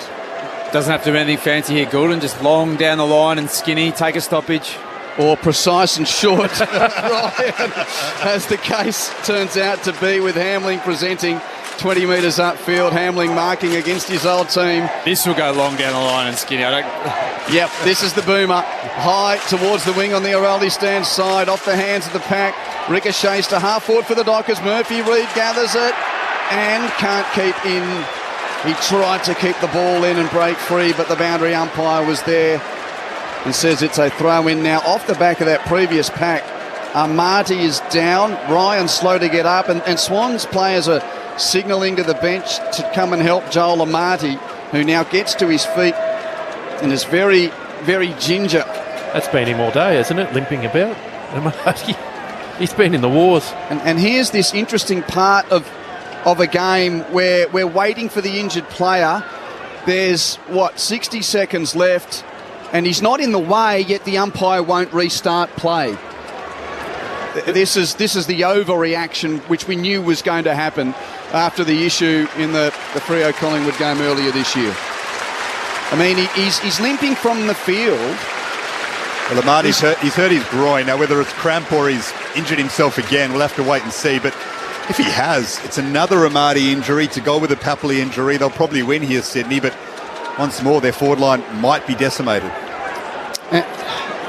Surely, I don't know, is it something we look at that if a player's injured and they're going off, they can just exit to the closest boundary and bring a player on, so then the game can go on? Well, anyway, Amati now close to the boundary, not completely off, and the ball thrown in with 45 seconds left. Dockers need a goal off this stoppage. They try by 11 points, but once again, no clearance at the stoppage. The crowd's clapping Amati off. Meanwhile, game back underway, other side of the field. Ball tossed up. No clearance again. Heaney and Jackson over it. Well, Brayshaw comes out. Gave to Johnson. Dropped it. Play on. Chad Warner poking clearance for the Swans. Sarong trying to pick up with Jordan. Good battle between those two. Chad Warner arrives. He picks up. Hand pass out the back of the pack to McInerney. From right half back. His kick to the wing is marked by Chapman. But it doesn't matter. For the Dockers, they've run out of time, Garby. They go inside 50, though, with time ticking down off hands. Melican gathers it. Wicks clears the area. SCG crowd ready to rise as one.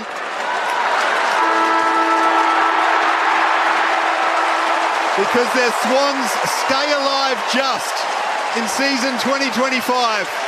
Fremantle's 6-game winning run is over. It's the Swans by 11 points over the Dockers at the SCG.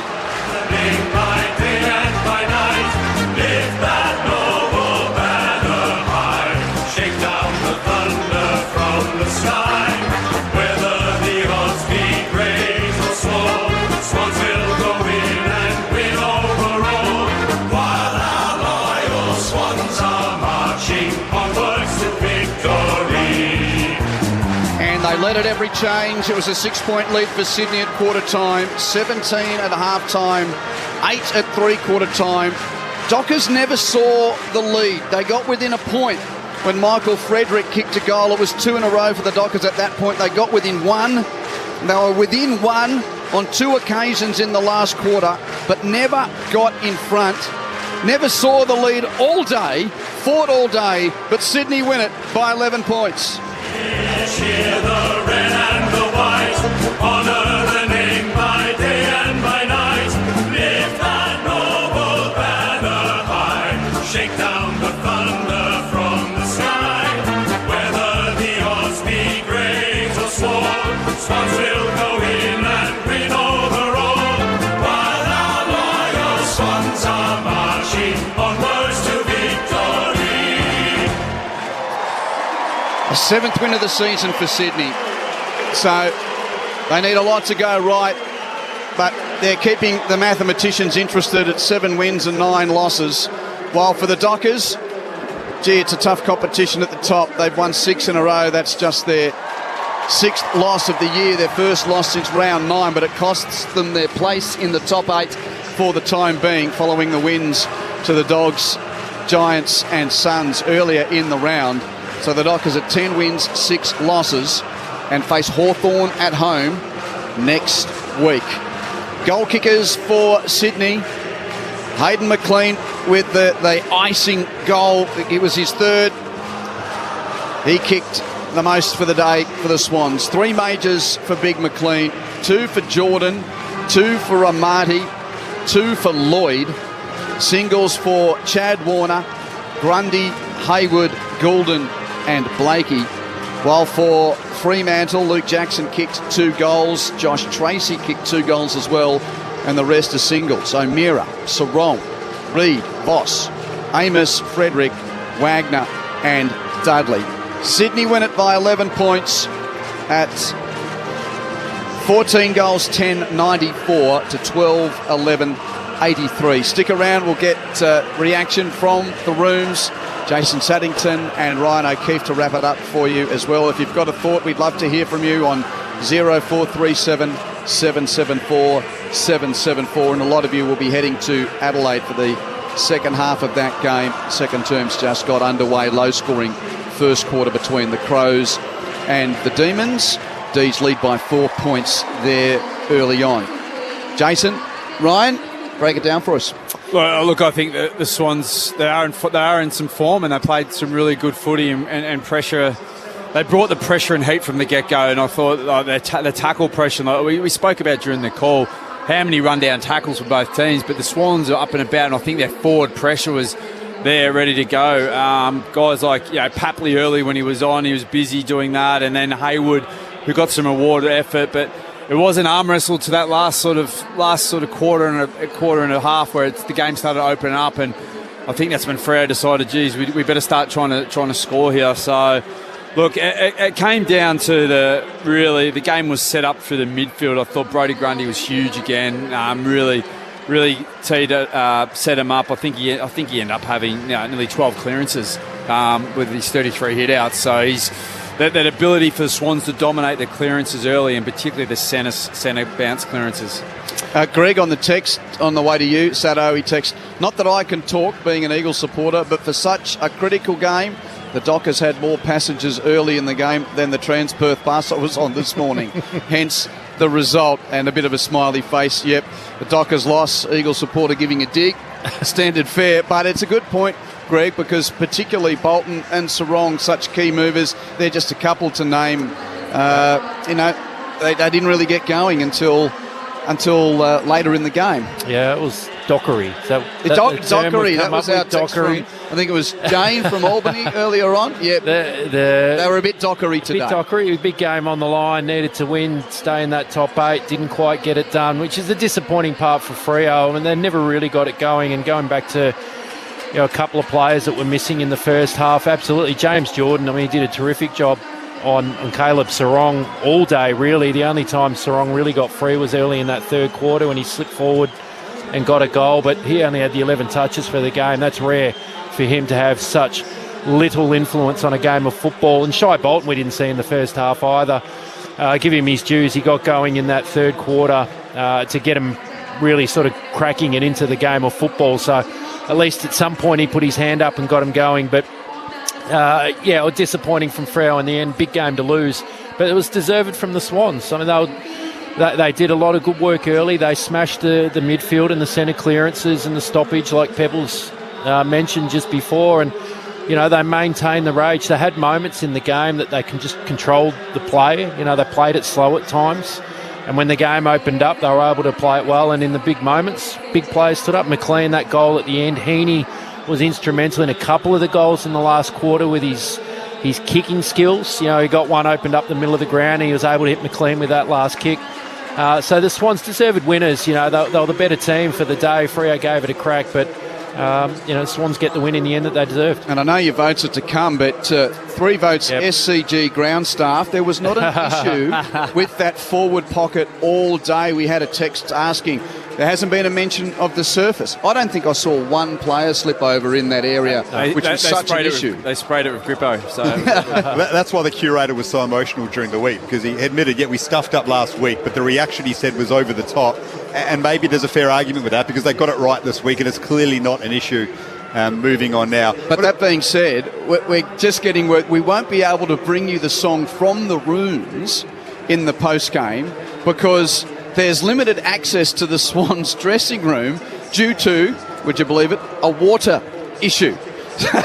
So Phil Pry is still going to do his best work down there. We'll hope you to bring an interview from the top of the Paul Kelly race, but we can't get in. I don't know what's happened down there, but we've got word that access has been limited to the Swans rooms due to an issue with water. Maybe. So the old girl, the SCG, if one part of the body starts to feel better, another starts to creak elsewhere. We're heading in there now. What about Errol Goulden again, boys? 25 disposals, 8 tackles, 8 score involvements, a goal in which he paid tribute as a big Liverpool fan to the tragedy that is the passing of Diogo Jota from a car accident in Spain. It's only his 3rd game back. He had 30 last week. He's just a machine, isn't he? Oh, as I said at the top of the call, he's been the most important injection into this team. Just the way he just works so hard, and when he gets the ball, he very rarely wastes it, and he sets the team up attacking so well. So yeah, you don't realise how valuable a player is until they're missing and you bring him back. He's the ultimate professional, and that's why. He missed a large chunk of the season. He's only just back, but he's able to slip straight in because he's the type of player, an athlete that would just do everything absolutely right in his recovery and plus some to get back into the best way. So due to the Swans' water issue in their changing rooms, they've actually had to go into the meeting room, which you would know very well, Jason Staddington and Ryan O'Keefe, in order to sing their song. Oh, they usually do that. Well, they'll spray the Gatorade. Normally you're getting a John Longmire spray in that room. There's different water issues in that space normally. And there's a big TV near it as well. They wouldn't want to spray it too close or they'll end up having sparks along with the water issues. Many a Rodney Eads spray in that room. And we could hear those from up here. So he was good, Rocket, when he went off in those days. If you have just joined us, Sydney's won a tight encounter by 11 points. It ends the Dockers' 6-game winning streak, keeps Sydney alive in the fight for the finals. Just Swans 14-10-94 to Fremantle's 12-11-83. Meanwhile, at the Adelaide Oval, the Demons have made a good start there. Scores just disappeared off the screen. I'll bring that to you in a moment. You can hear the call on the ABC Listen app now, or if you are with us through the local radio network, you'll be going there when we wrap things up. But Jake Melksham's just kicked another goal for Melbourne, and I'll give you that score when it comes to hand. The conditions are good there. The Crows had to make a late change with Wayne Miller out and Lockie Murphy coming in. D's 5-7-37 to the Crows 2-3-15. So we've had the first of the bottom teams beating the top teams here. And, well, Melbourne leading early to see if they can make it a Sunday of reverses in this unique round where we had the top half playing the bottom half and the top half doing the job to this point. It's crazy where the ladder sits, isn't it? I mean, there's obviously so many teams in around that, 4th to 9th. That's why it was such a big one for Freo today. And then, I mean, for the Swans to win, they do stay within it. There's still a couple of games behind, but, you've got to keep winning games of footy to stick around. And, anything sort of opens up and pops open in the back end of the year. But big win from the Swans. But, yeah, it's a crazy sort of top 8 Cosy Pickett's just taken a hanger in the pocket. Sorry, Jason. That's okay. Just keeping half an eye on that. I was due to be wrapped up about then anyway. No, it's So they're 3 games out. It's tough. It's hard. tough. Well, there's a question here from Josh. Swans and Dockers always a great game. Could Swans win more than lose and still miss the 8? Yes. Yes. Yeah. Well, what are you going to need this year? Normally it's about 13 and a half will get you in, won't it? Well, how many games have we got left? Well, put it this way. Should know this I off think the top just of for the the pure theatre of it, particularly in this city, if they can go to Melbourne and beat the Saints next and then defend their home patch here against North, then it's the Giants. And that'd be fun. 7 games. There's 7 games to go. So if they win 7, that's 14 wins. That'd probably get you in. Yeah. I don't think they can't afford to lose more than 1, which is why today was so important, just to keep it alive. And it is kind of a week-to-week proposition. I mean, maybe if results go their way, they lose 1, win all the others, they can sneak in. The problem is how severe is the Papley injury now? Amadi goes down late, that'll hurt them. So Saints at Marvel. Now they should win that, but that can be dangerous. You know, the Saints at Marvel could do whatever you think. Yep. And then they got the Kangaroos here. Well, yep, they'll win that. Like, maybe. But then it's the and then the derby at Giants. Like that's a huge game. It'd be a huge game for both because the Giants can't afford to lose too many more to set themselves up. So that's going to be a massive game. And then after that, they go to Essendon here. That should be a win. Then they got the Lions at the Gabba. We're getting the live ladder predictions here from Ryan O'Keefe. And then they got the Cats here. We're getting to that point of the year where everyone gets on and does their own live ladder to see how and it's then going the Eagles in Perth to finish. So there's very, I reckon, 2 really tough games with the Lions and the Cats, and then the third one is going to be an absolute rip slaughter, which is the Giants derby. You're talking possibles and probables. So we'll get to the Dockers in a minute, by the way, because there's a lot of talking about this result for them. But in all reality, is this the team now? I mean, they've lost Tommy Papley today, so we sort of looked at, well, how important his return would be. Errol Goulden's doing his bit. We'll hold on that thought because Phil Pryor has been down among the issues of the Swans rooms, but we can see him down there at the top of the Paul Kelly race. Phil Pryor, down to you. Yeah, g'day guys. I've got the Swans captain, Callum Mills, down here. Callum, have you been told anything about what's actually going on down there first up? I heard there's a sewage leak. I don't know how bad it is, but the fact we're up here must be bad. Although that doesn't really reflect your day or the Swans' day. A nice win, an important win. Yeah, it was. It was a hard-fought day. Transition was up and back all day, so we made it hard for ourselves, but they're a really good side, so they tested us all the way, and it's one of those ones where you're just glad you got the win. It's you, it's Errol Goulden, just to your right, being interviewed by one of the other teams as well. You're both of you back in the side, the last couple of months, and it does appear like the team is playing more cohesive footy. Yeah, we have. The last sort of 4 weeks, we think we've been playing good footy. Against the Dogs last week, they're a top 4 side, we think, and we gave them a red-hot crack, and we would have loved to win, but I think the way we're starting to play our footy, and I think our fans will start to see that over the last month, has been a lot better. I know you guys won't be giving up hope just yet of maybe sneaking into the finals. Last week, obviously, would have been a bit of a blow, but what was the morale like during the week, given that you still put a good performance out there last Friday, albeit just against a really good team?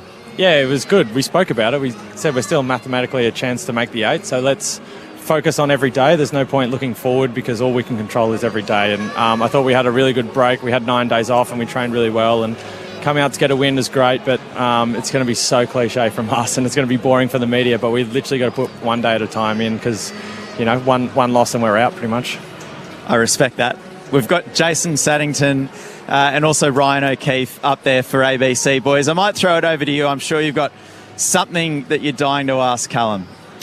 Yeah, Millsy, Ryan here, mate. Look, well done. Look, you're spot on. I think the form you've shown in the last month's been fantastic, and last week against the Dogs looked like you're really back to where you're at. I suppose my point from today, which was a big noticeable difference, was your goal kicking and actually getting a lot of reward for effort. I saw, Hayden McLean, going back and nailing, 3 really strong set shots. Was that something you focused on this week on the track? Yeah, I think the forwards have been putting in a lot of work. It hasn't just been this week, but it's been multiple weeks, and sometimes it takes a little bit to pay off. But being really clear on your routine, being really locked in when you have set shots, and the outcome of them going through the middle will take care of himself when you get that right. Millsy, Sato, it's great to Sato, speak to how you, are you, mate. mate? Oh, I'm very well, buddy. Congrats on the win. Thanks, Yeah, obviously there has been improvements. What's still to come from the team? Where do you think you can keep getting better? We think we let them through from D50 to inside 50 a bit too much today. We've been good at it all year, but tightening up our defensive system to allow us to attack off that has been something we've been really good at, big on, especially this last month. When we get our shape right, when we get our method right, we can then really attack off the back of that. So our defence will come first. And what about yourself? You're a few games back in now. How are you feeling, and where can you take your game? Yeah, feeling good. I'm enjoying being back and playing footy. Just keep giving the boys confidence from half back, getting involved when I can, but also help setting the team up with that defensive shape's probably my strength. Cal, Dan Garb here. I want to ask about the guy standing about a metre away from you, Errol Goulden. 25 touches again today, 8 tackles, 8 score involvements, a big goal as well. And no surprise as a big Liverpool fan that he paid tribute to Diogo Jota with his celebration. Yeah, he's been really good ever since he came back. He's worked hard. He's the ultimate professional, and we're glad we got him back in our side, eh? Cal, it's Quentin Hull here. Have you seen Tommy Papley down there? How's he look? No, I just gave him a thumbs up on the bench, and he gave me a bit of a nod. So all I know is it's a hammy. I'm not sure how bad it is. I haven't spoken to him yet, but feeling for the bloke. It's been a tough sort of run for him with injuries, and he's the heartbeat of our side. He gets us up and going. He's an energy bunny, but we'll do our best to support him, and then the next guy up will come in and play his role. And while doing that housekeeping, Joel Amati as well, he's sort of hasn't been able to take a trick this year, suspended a bit, injured a bit, looks like he's hurt again. Sorry, Q, I'll just jump in. We've been told we better let Callum get back to his post-match things. So, but Callum, a huge thank you for your time and congratulations. Thanks, guys. Thanks for having me. I think Errol Goulden got the wrap-up as well, but he's now taking selfies with the fans at the top of the race. That's the norm now, isn't it? Late to the rooms, getting selfies with the fans. Got the feeling as the answers got shorter that Cal was pretty keen to get back inside. Is that the giveaway? Well, I don't know whether, you know what it's like, whether it's the players or just the minders. Yeah, true. And now look, he's still sitting there on the boundary. You're just dirty you got cut off, Quentin. Well, yeah. If he's got to go, he's got to go. He's now fixing his hair for a selfie. He's not going into the rooms. He's got to take a photo for someone. It's the old school about the media. content. Social media is more important than the old school media here. We're trying to, carry on traditional stuff, radio, and socials are more important. Well, now he's... and quite rightly, there's a fan waiting after the club social media. There were fans leaning over the fence, and Cal very politely said, "No, sorry, I had better go."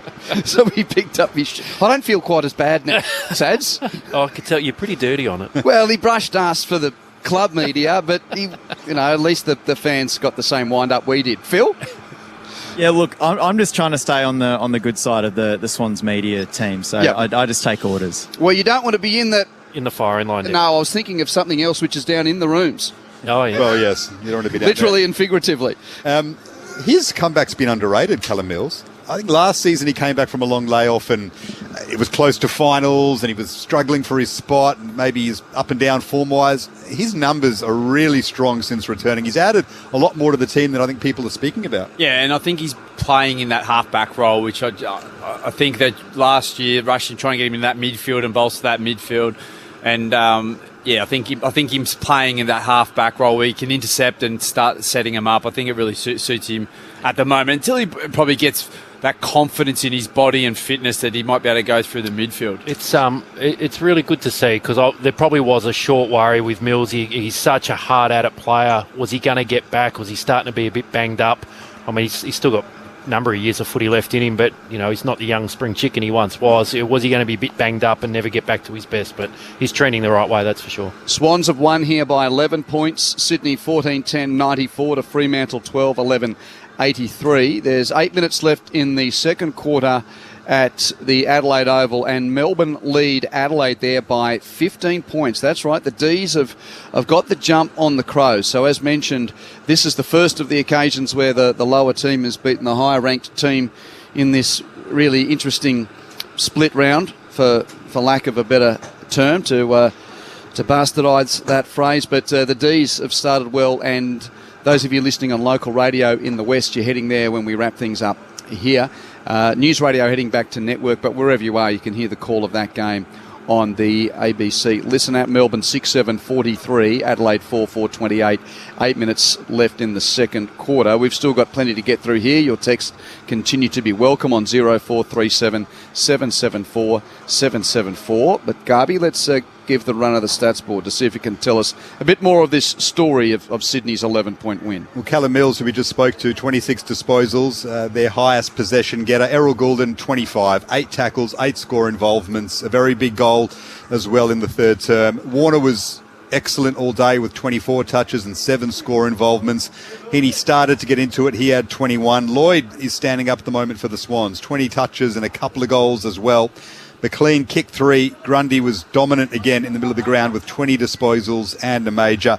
James Jordan's one of the stories of the game, so only 9 disposals, but he kicked 2 goals. And the player that he was on, Caleb Sarong, 11 touches for him. I'd love to see the stat, but that might be Caleb Sarong's lowest number ever, because he came in and hit the ground running from his debut season. I'd love to see just where that sits in terms of Caleb Sarong's career, because he was just not in the game at all. Excellent job by Jordan. Shea Bolton didn't touch it in the first half and finished with 17, got going late. Jackson tried really hard, a couple of goals, 13 possessions. O'Driscoll was busy with 26 for the Dockers. Brayshaw was quite active as well with 24.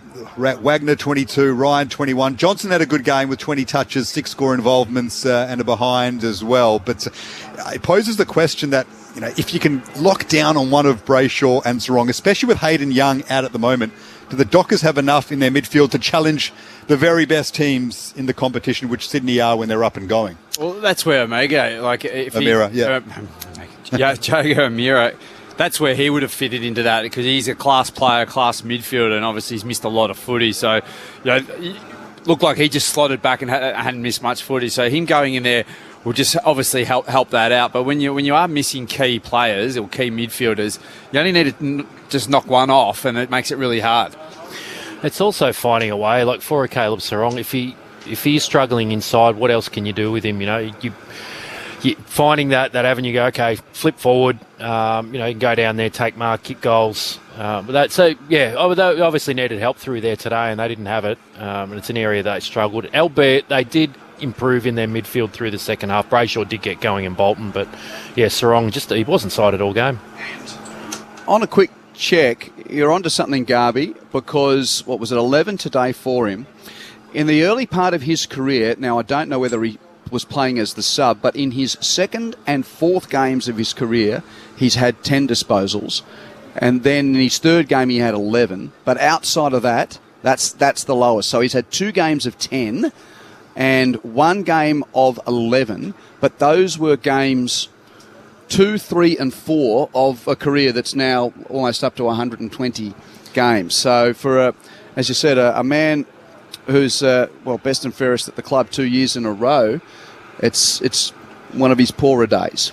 An amazing effort by James Jordan, who's just been not only a shrewd recruit, but I don't think they recruited him for that position to be the tagger, but very early on, John Longmire said, all right, this is where you're going to fit into our team.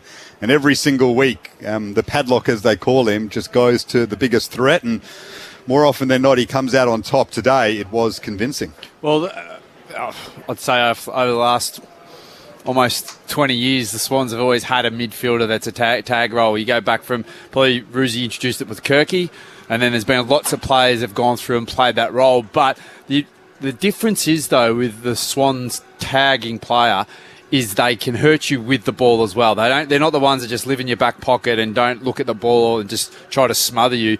They'll smother you, but also work off you and be dangerous. And I think that's a real art to the tagged role. Especially if you're kicking a couple of goals like Jordan did. That's the real tick.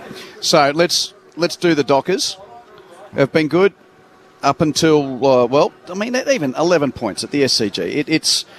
But it's a loss, and they can be a bit of a dumping ground sometimes for, I reckon it's a bit cheap sometimes, the criticism of Fremantle, and they got absolutely hammered earlier in the year with that inept performance against St Kilda in Melbourne. And look, they're right in the race yet again. so. Obviously, a couple of tough days for key players, but that's why you're here, Jason Saddington and Ryan O'Keefe. Do the Dockers for us. What are those Purple fans out west? What do they take to the water cooler conversation tomorrow? Well, I think if you look at nearly every team's had a shocking game, and you can go back, and their form recently has been great. So they've got the Hawks next week over in Perth, so that's going to be another tough game. So if they can come back and bounce back and have a good win against a good opposition, then they'll be up and about and get that confidence. So look, I think their criticism on Freo, and historically always been a bit of the whipping boy over West, is not due. Then they got Collingwood at the MCG. Then they got the Eagles at home. So they got the Derby over there, which that's always a tough game. Doesn't matter where the Eagles are placed on the ladder. And then after that, they have got. Where do we go? See, they've got Hawthorn at home, Collingwood at the MCG, West Coast in the Derby. Then Carlton at home. And then Carlton at home. So, look, they're right up in that mix. So if they're 3 out of 4, they're inside the 8. Exactly. And then once you get into the 8, there you go. It's a new ball game. Yeah. Oh, they're going okay. Clearly, they've won 6 in a row, and today their form was fine. Well, it's just the blueprint for key mids. So if you're the Oppo, take out a couple of their key players and you give yourself a real chance to probably beat them. So that's probably the takeaway from this game, if maybe that's the way you can beat Freo. Yeah, and figuratively speaking, today is ammunition to load. You can't pull the trigger on them yet, but this is ammunition for the next 3 weeks. So in that mix they've run home, they've also got some top 4 teams. Yeah. They've got Brisbane, they've got Collingwood, they've got the Dogs. So that's a good cider before the finals to see where you're really at and to sharpen you out. And then they've got a couple of games sprinkled in there which they should win, which should get them into the 8. So I think their run home, if they're playing good footy and thereabouts, and it just gives them a good look at what the finals might be. Quentin Hull, Jason Saddington and Ryan O'Keefe wrapping up the Swans' 11-point victory. Sydney 14 goals, 10-94 to Fremantle's 12-11, 83. So the Swans now 7 wins, 9 losses, and the Dockers 10 wins, 6 losses. About 3.5 minutes left in the second quarter at the Adelaide Oval. Melbourne lead Adelaide by 8 points. The D's 6 goals, 7-43 to the Crows 5-5-35. Continue to get in touch if you'd like on the SMS 0467 920 222. Just trying to. Well, let's get your votes before we continue to roll along here. Who's on duty today? Oh, Sado's just appointed handball. Bang, straight there. Given a big. I feel like every game quicker than Greg Williams with a handball. I love pressure. I'm ready to go. So very look. I thought, so 1 vote for me, I thought Wagner from Freo, I thought he was really busy. He's working hard all game for him. He was that midfielder that was left alone and was able to do it. So, 22, he had 6 tackles, 4 score involvements, kicked a goal himself. He had some clearances. I thought he was one that was pretty consistent right through the game. I'm going 2 votes for Errol Goulden. I thought, solid again. And then 3 votes Brodie Grundy. I thought he was massive, just all game. Like 12 clearances, and that's what we really stipulated. That's what won the game for the Swans, was clearances, and particularly centre bounce clearances. But it's probably even more so with Grundy. The ruck Oppo he was up against with the Darcy-Jackson combo, whilst it's been criticised, can it work? But you still got to go up against both of them for a whole game. You're never getting a chop out, are you? And he clearly beat both in the ruck. Jackson only had influence as a forward, I reckon, in this game. And Darcy probably didn't have any influence. So well-deserved best on, I think. So 3 for Brodie Grundy, 2 for Errol Goulden, and 1 for Corey Warner, who's one of those great stories who's just been a trier for a decade and seems to be really making an impact at... Wagner, not Warner. I said Corey Warner, did I? Yeah, Wagner. My apologies. Corey Wagner. I knew I'd get one moment during the call. I got through the descriptions okay, but with, Chad Warner playing, Carl Warner playing... Yep. And Corey Wagner playing. And there is no Corey Warner today for Sydney. He was in the VFL yesterday. So the number 34 for Freo, Corey Wagner with the 1.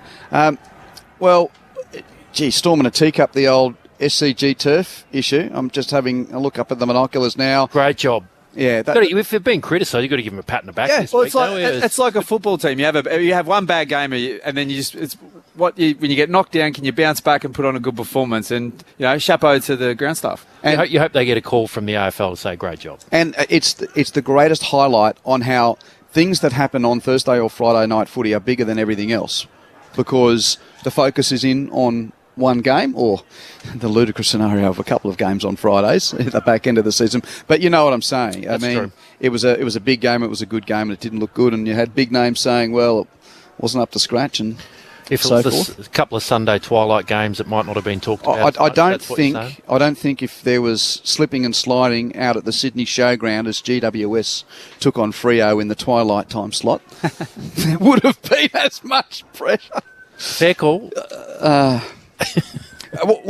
We've got a couple of minutes before we wrap things up here. By the way, it looks like Josh Rochelli's limping from the ground at the Adelaide Oval, so that's not good news for the Crows. Demons still lead that by a goal. Well, it's interesting, this game too, isn't it? Because there's expectation now, and this is what the tough one with Freo, which we were talking about before, is everyone's like, well, we're a chance to play finals and have a real crack at it this year. Every game, there's a lot of expectation. So if you don't win it, there's criticism. And if Adelaide lose this game, everyone starts to panic. Oh, the Crows, they're not a chance. We thought they were going to be the real deal this year. And, and especially in Perth and Adelaide, the media focus jumps on that. You win one week, they're all up and about. You lose one week, you're under the pump, and it can happen real quick. And that's what Adelaide is staring at currently in this one. If it's a game that everyone thinks maybe you should be getting up, it can turn real quick. That could be a knee injury for Rochelli. He has gone down in pain and is now walking rather freely to the bench, and that is the classic ACL mechanism. He got subbed off last week too as a bit of a precautionary as well, so I don't know whether it's something else. So Rochelli is jogging from the field, and so if you go down with the knee, if you're a fan or someone looking on, you almost want to see him sore and limping, because that is more medial or lateral, not anterior cruciate ligament. What's it? It blow up and then you can use it, but not to the effect of playing football. So that's a story to keep across. By the way, can I just ask, Sads, while we've got you, and speaking of certain parts of the footy landscape that get zeroed in on more than others, I just want your thoughts on how the Giants are going, because that did seem a little bit off the map a bit. Carlton and Collingwood are playing in Melbourne, and then a bit later in the evening, GWS win by 9 goals over in the West. It hasn't been dissected all that much. How are they tracking the Giants? The past few weeks have definitely been a lot more consistent. They had that period, and they seem to do this every year. There's a patch through that mid part of the year where they're a little bit up and down. They win the games, the tough, challenging games. They beat Geelong down in Geelong. They beat Brisbane in Brisbane, but then lost to Freo in Sydney. Nearly lost to Richmond in Sydney. Got done by Port Adelaide in Canberra, and they're a bit all over the place. But it seems like the last few weeks they've found that consistency again. They've got key players up and going. And when they did it on Friday night without Jesse Hogan too, which is probably a big win for them. But I guess the big thing about the Giants is they're always dangerous, aren't they? They've showcased already this year. They've beaten Collingwood, Brisbane, and Geelong, and 2 of them away. So it shows they can win big games of football. But they're fighting amongst this pack of teams that are all sitting between that 5th and 9th. Which is really important. You've got to win week in, week out. But I think they've got the Cats next Saturday, so it's a huge game. Yeah, it's massive, isn't it? Ryan, where are the Giants in what is your pecking order? What is your top 3 at the moment, as far as if you had 3 throws at the dartboard for Premier, who would you pick? Oh, it's hard to go past the Pies at the moment. They're looking really good. They've obviously bounced back from a probably disappointing year last year. They're just so balanced. And I always look at the good teams. What's their bottom 6 players doing? And they're just good. Like, they just don't have any weak links, the Pies, at the moment. And then after that, what are we looking at here? It's been really inconsistent from a lot of teams. It's really hard to pin it down. And I think the next that 5 weeks leading into the finals, what's the form line then? And then and what's the injury toll, and what's your list looking like? And I think teams that can keep really consistent team going into the finals and not use too many players, that's generally the team that has good form going to the finals, and they can maintain it. Well, I was calling the Lions game last night, and I get to see them a lot, and they have been hot and cold, but Jason Ackermanis on commentary last night made a really good point. It's like Brisbane has been one of the better teams after the bye, and as the reigning champs, They're coming at you. You know what it's like. Yeah. Yet they withheld a challenge last night, and they're pretty fit.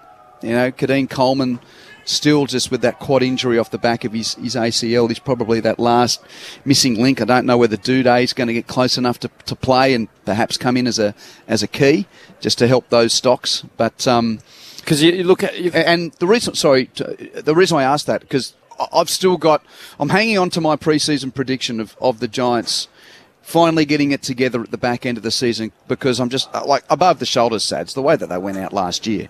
If the fires aren't burning there, well. Well, second to ninth is so tight. It's so tight. So look, as I said, I reckon we're going to have a little bit better gauge of what it looks like, that 3 to 4 weeks out from the season, see where everyone's lists at, whether if it's healthy or they're trying to cover injuries or anything, and then I think we can start making some predictions, because Brisbane, look, they've got a great list. Geelong and Hawthorn, the jury's still out for me. Like, Geelong are always thereabouts because they just win at home, or usually. Mm-hmm. But I still got a bit of uncertainty about them when they have to get outside the category. A certain aspect of their game? I just sort of think the way they try and defend it. They defend the category so well because it's such a unique ground. It's so long and skinny, and they can work that way. Hawthorn's still developing team. I think there may be a year or two, and they're going to be a real force to reckon with. As we see with Adelaide, a brilliant, can score so heavily, be great attacking. They just got to make sure that they keep that consistency in their game, and I think they bring that. They're a really dangerous side. And then the Dogs can be anything, but then all of a sudden they can fall off a cliff. And the counterpoint of that Adelaide forward line with the three-pronged beast, the most dynamic thing underneath it, outside of Rankin, well, Rochelli's a part of that, and he looks like he's picked up a serious knee injury. So we are going to take you to the Adelaide Oval shortly for those of you on local radio through the West. If you're on News Radio, you're heading back to Network. But wherever you are, you can hear the rest of that game on the ABC Listen app. It's half-time. Melbourne 6-7-43, lead Adelaide 5-8-38. Here, Sydney has defeated Fremantle by 11 points. The Dockers' 6-game winning streak has been snapped. Swans 14-10-94 to the Dockers 12-11-83. Brodie Grundy getting the 3 votes from Ryan O'Keefe for best on ground. Errol Goulden the 2, and 1 for Corey Wagner of the Dockers. Across the other codes today, a late try to Wallaby captain Harry Wilson has ensured that Australia's got away with a tight victory over Fiji at the start of the Rugby Internationals. Huge season coming up with the British and Irish Lions around the place. Australia won that 21-18, that try coming only a minute from time. That was up at Newcastle. In the NRL, an upset across the road. The West Tigers 30 have defeated the Roosters 28. And the game between Manly Warringah and South Sydney is 20 minutes old. The Sea Eagles lead that one by 4 points to 0. And just repeating in the cricket, we're starting a little bit earlier tonight. Brett Sprigg not here. I've been able to borrow his seat today. He's been getting a bit of shut-eye. He and the team doing the job through the night in Grenada. Australia to resume at 7 for 221 with a lead of 257. There was a bit of rain around today, so the cricket coverage will start at 20 past 9 Western time, 20 past 11 on the East Coast, 11:30 East, 9:30 West, first ball for Australia and West Indies later on today. Thanks to Daniel Garp, Ryan O'Keefe and to Jason Saddington, to Phil Pryor on the boundary, Lauren Borden back in the studio and Tegan on the faders here. Let's take you to the Adelaide Oval for the rest of your day's footy if you're heading there.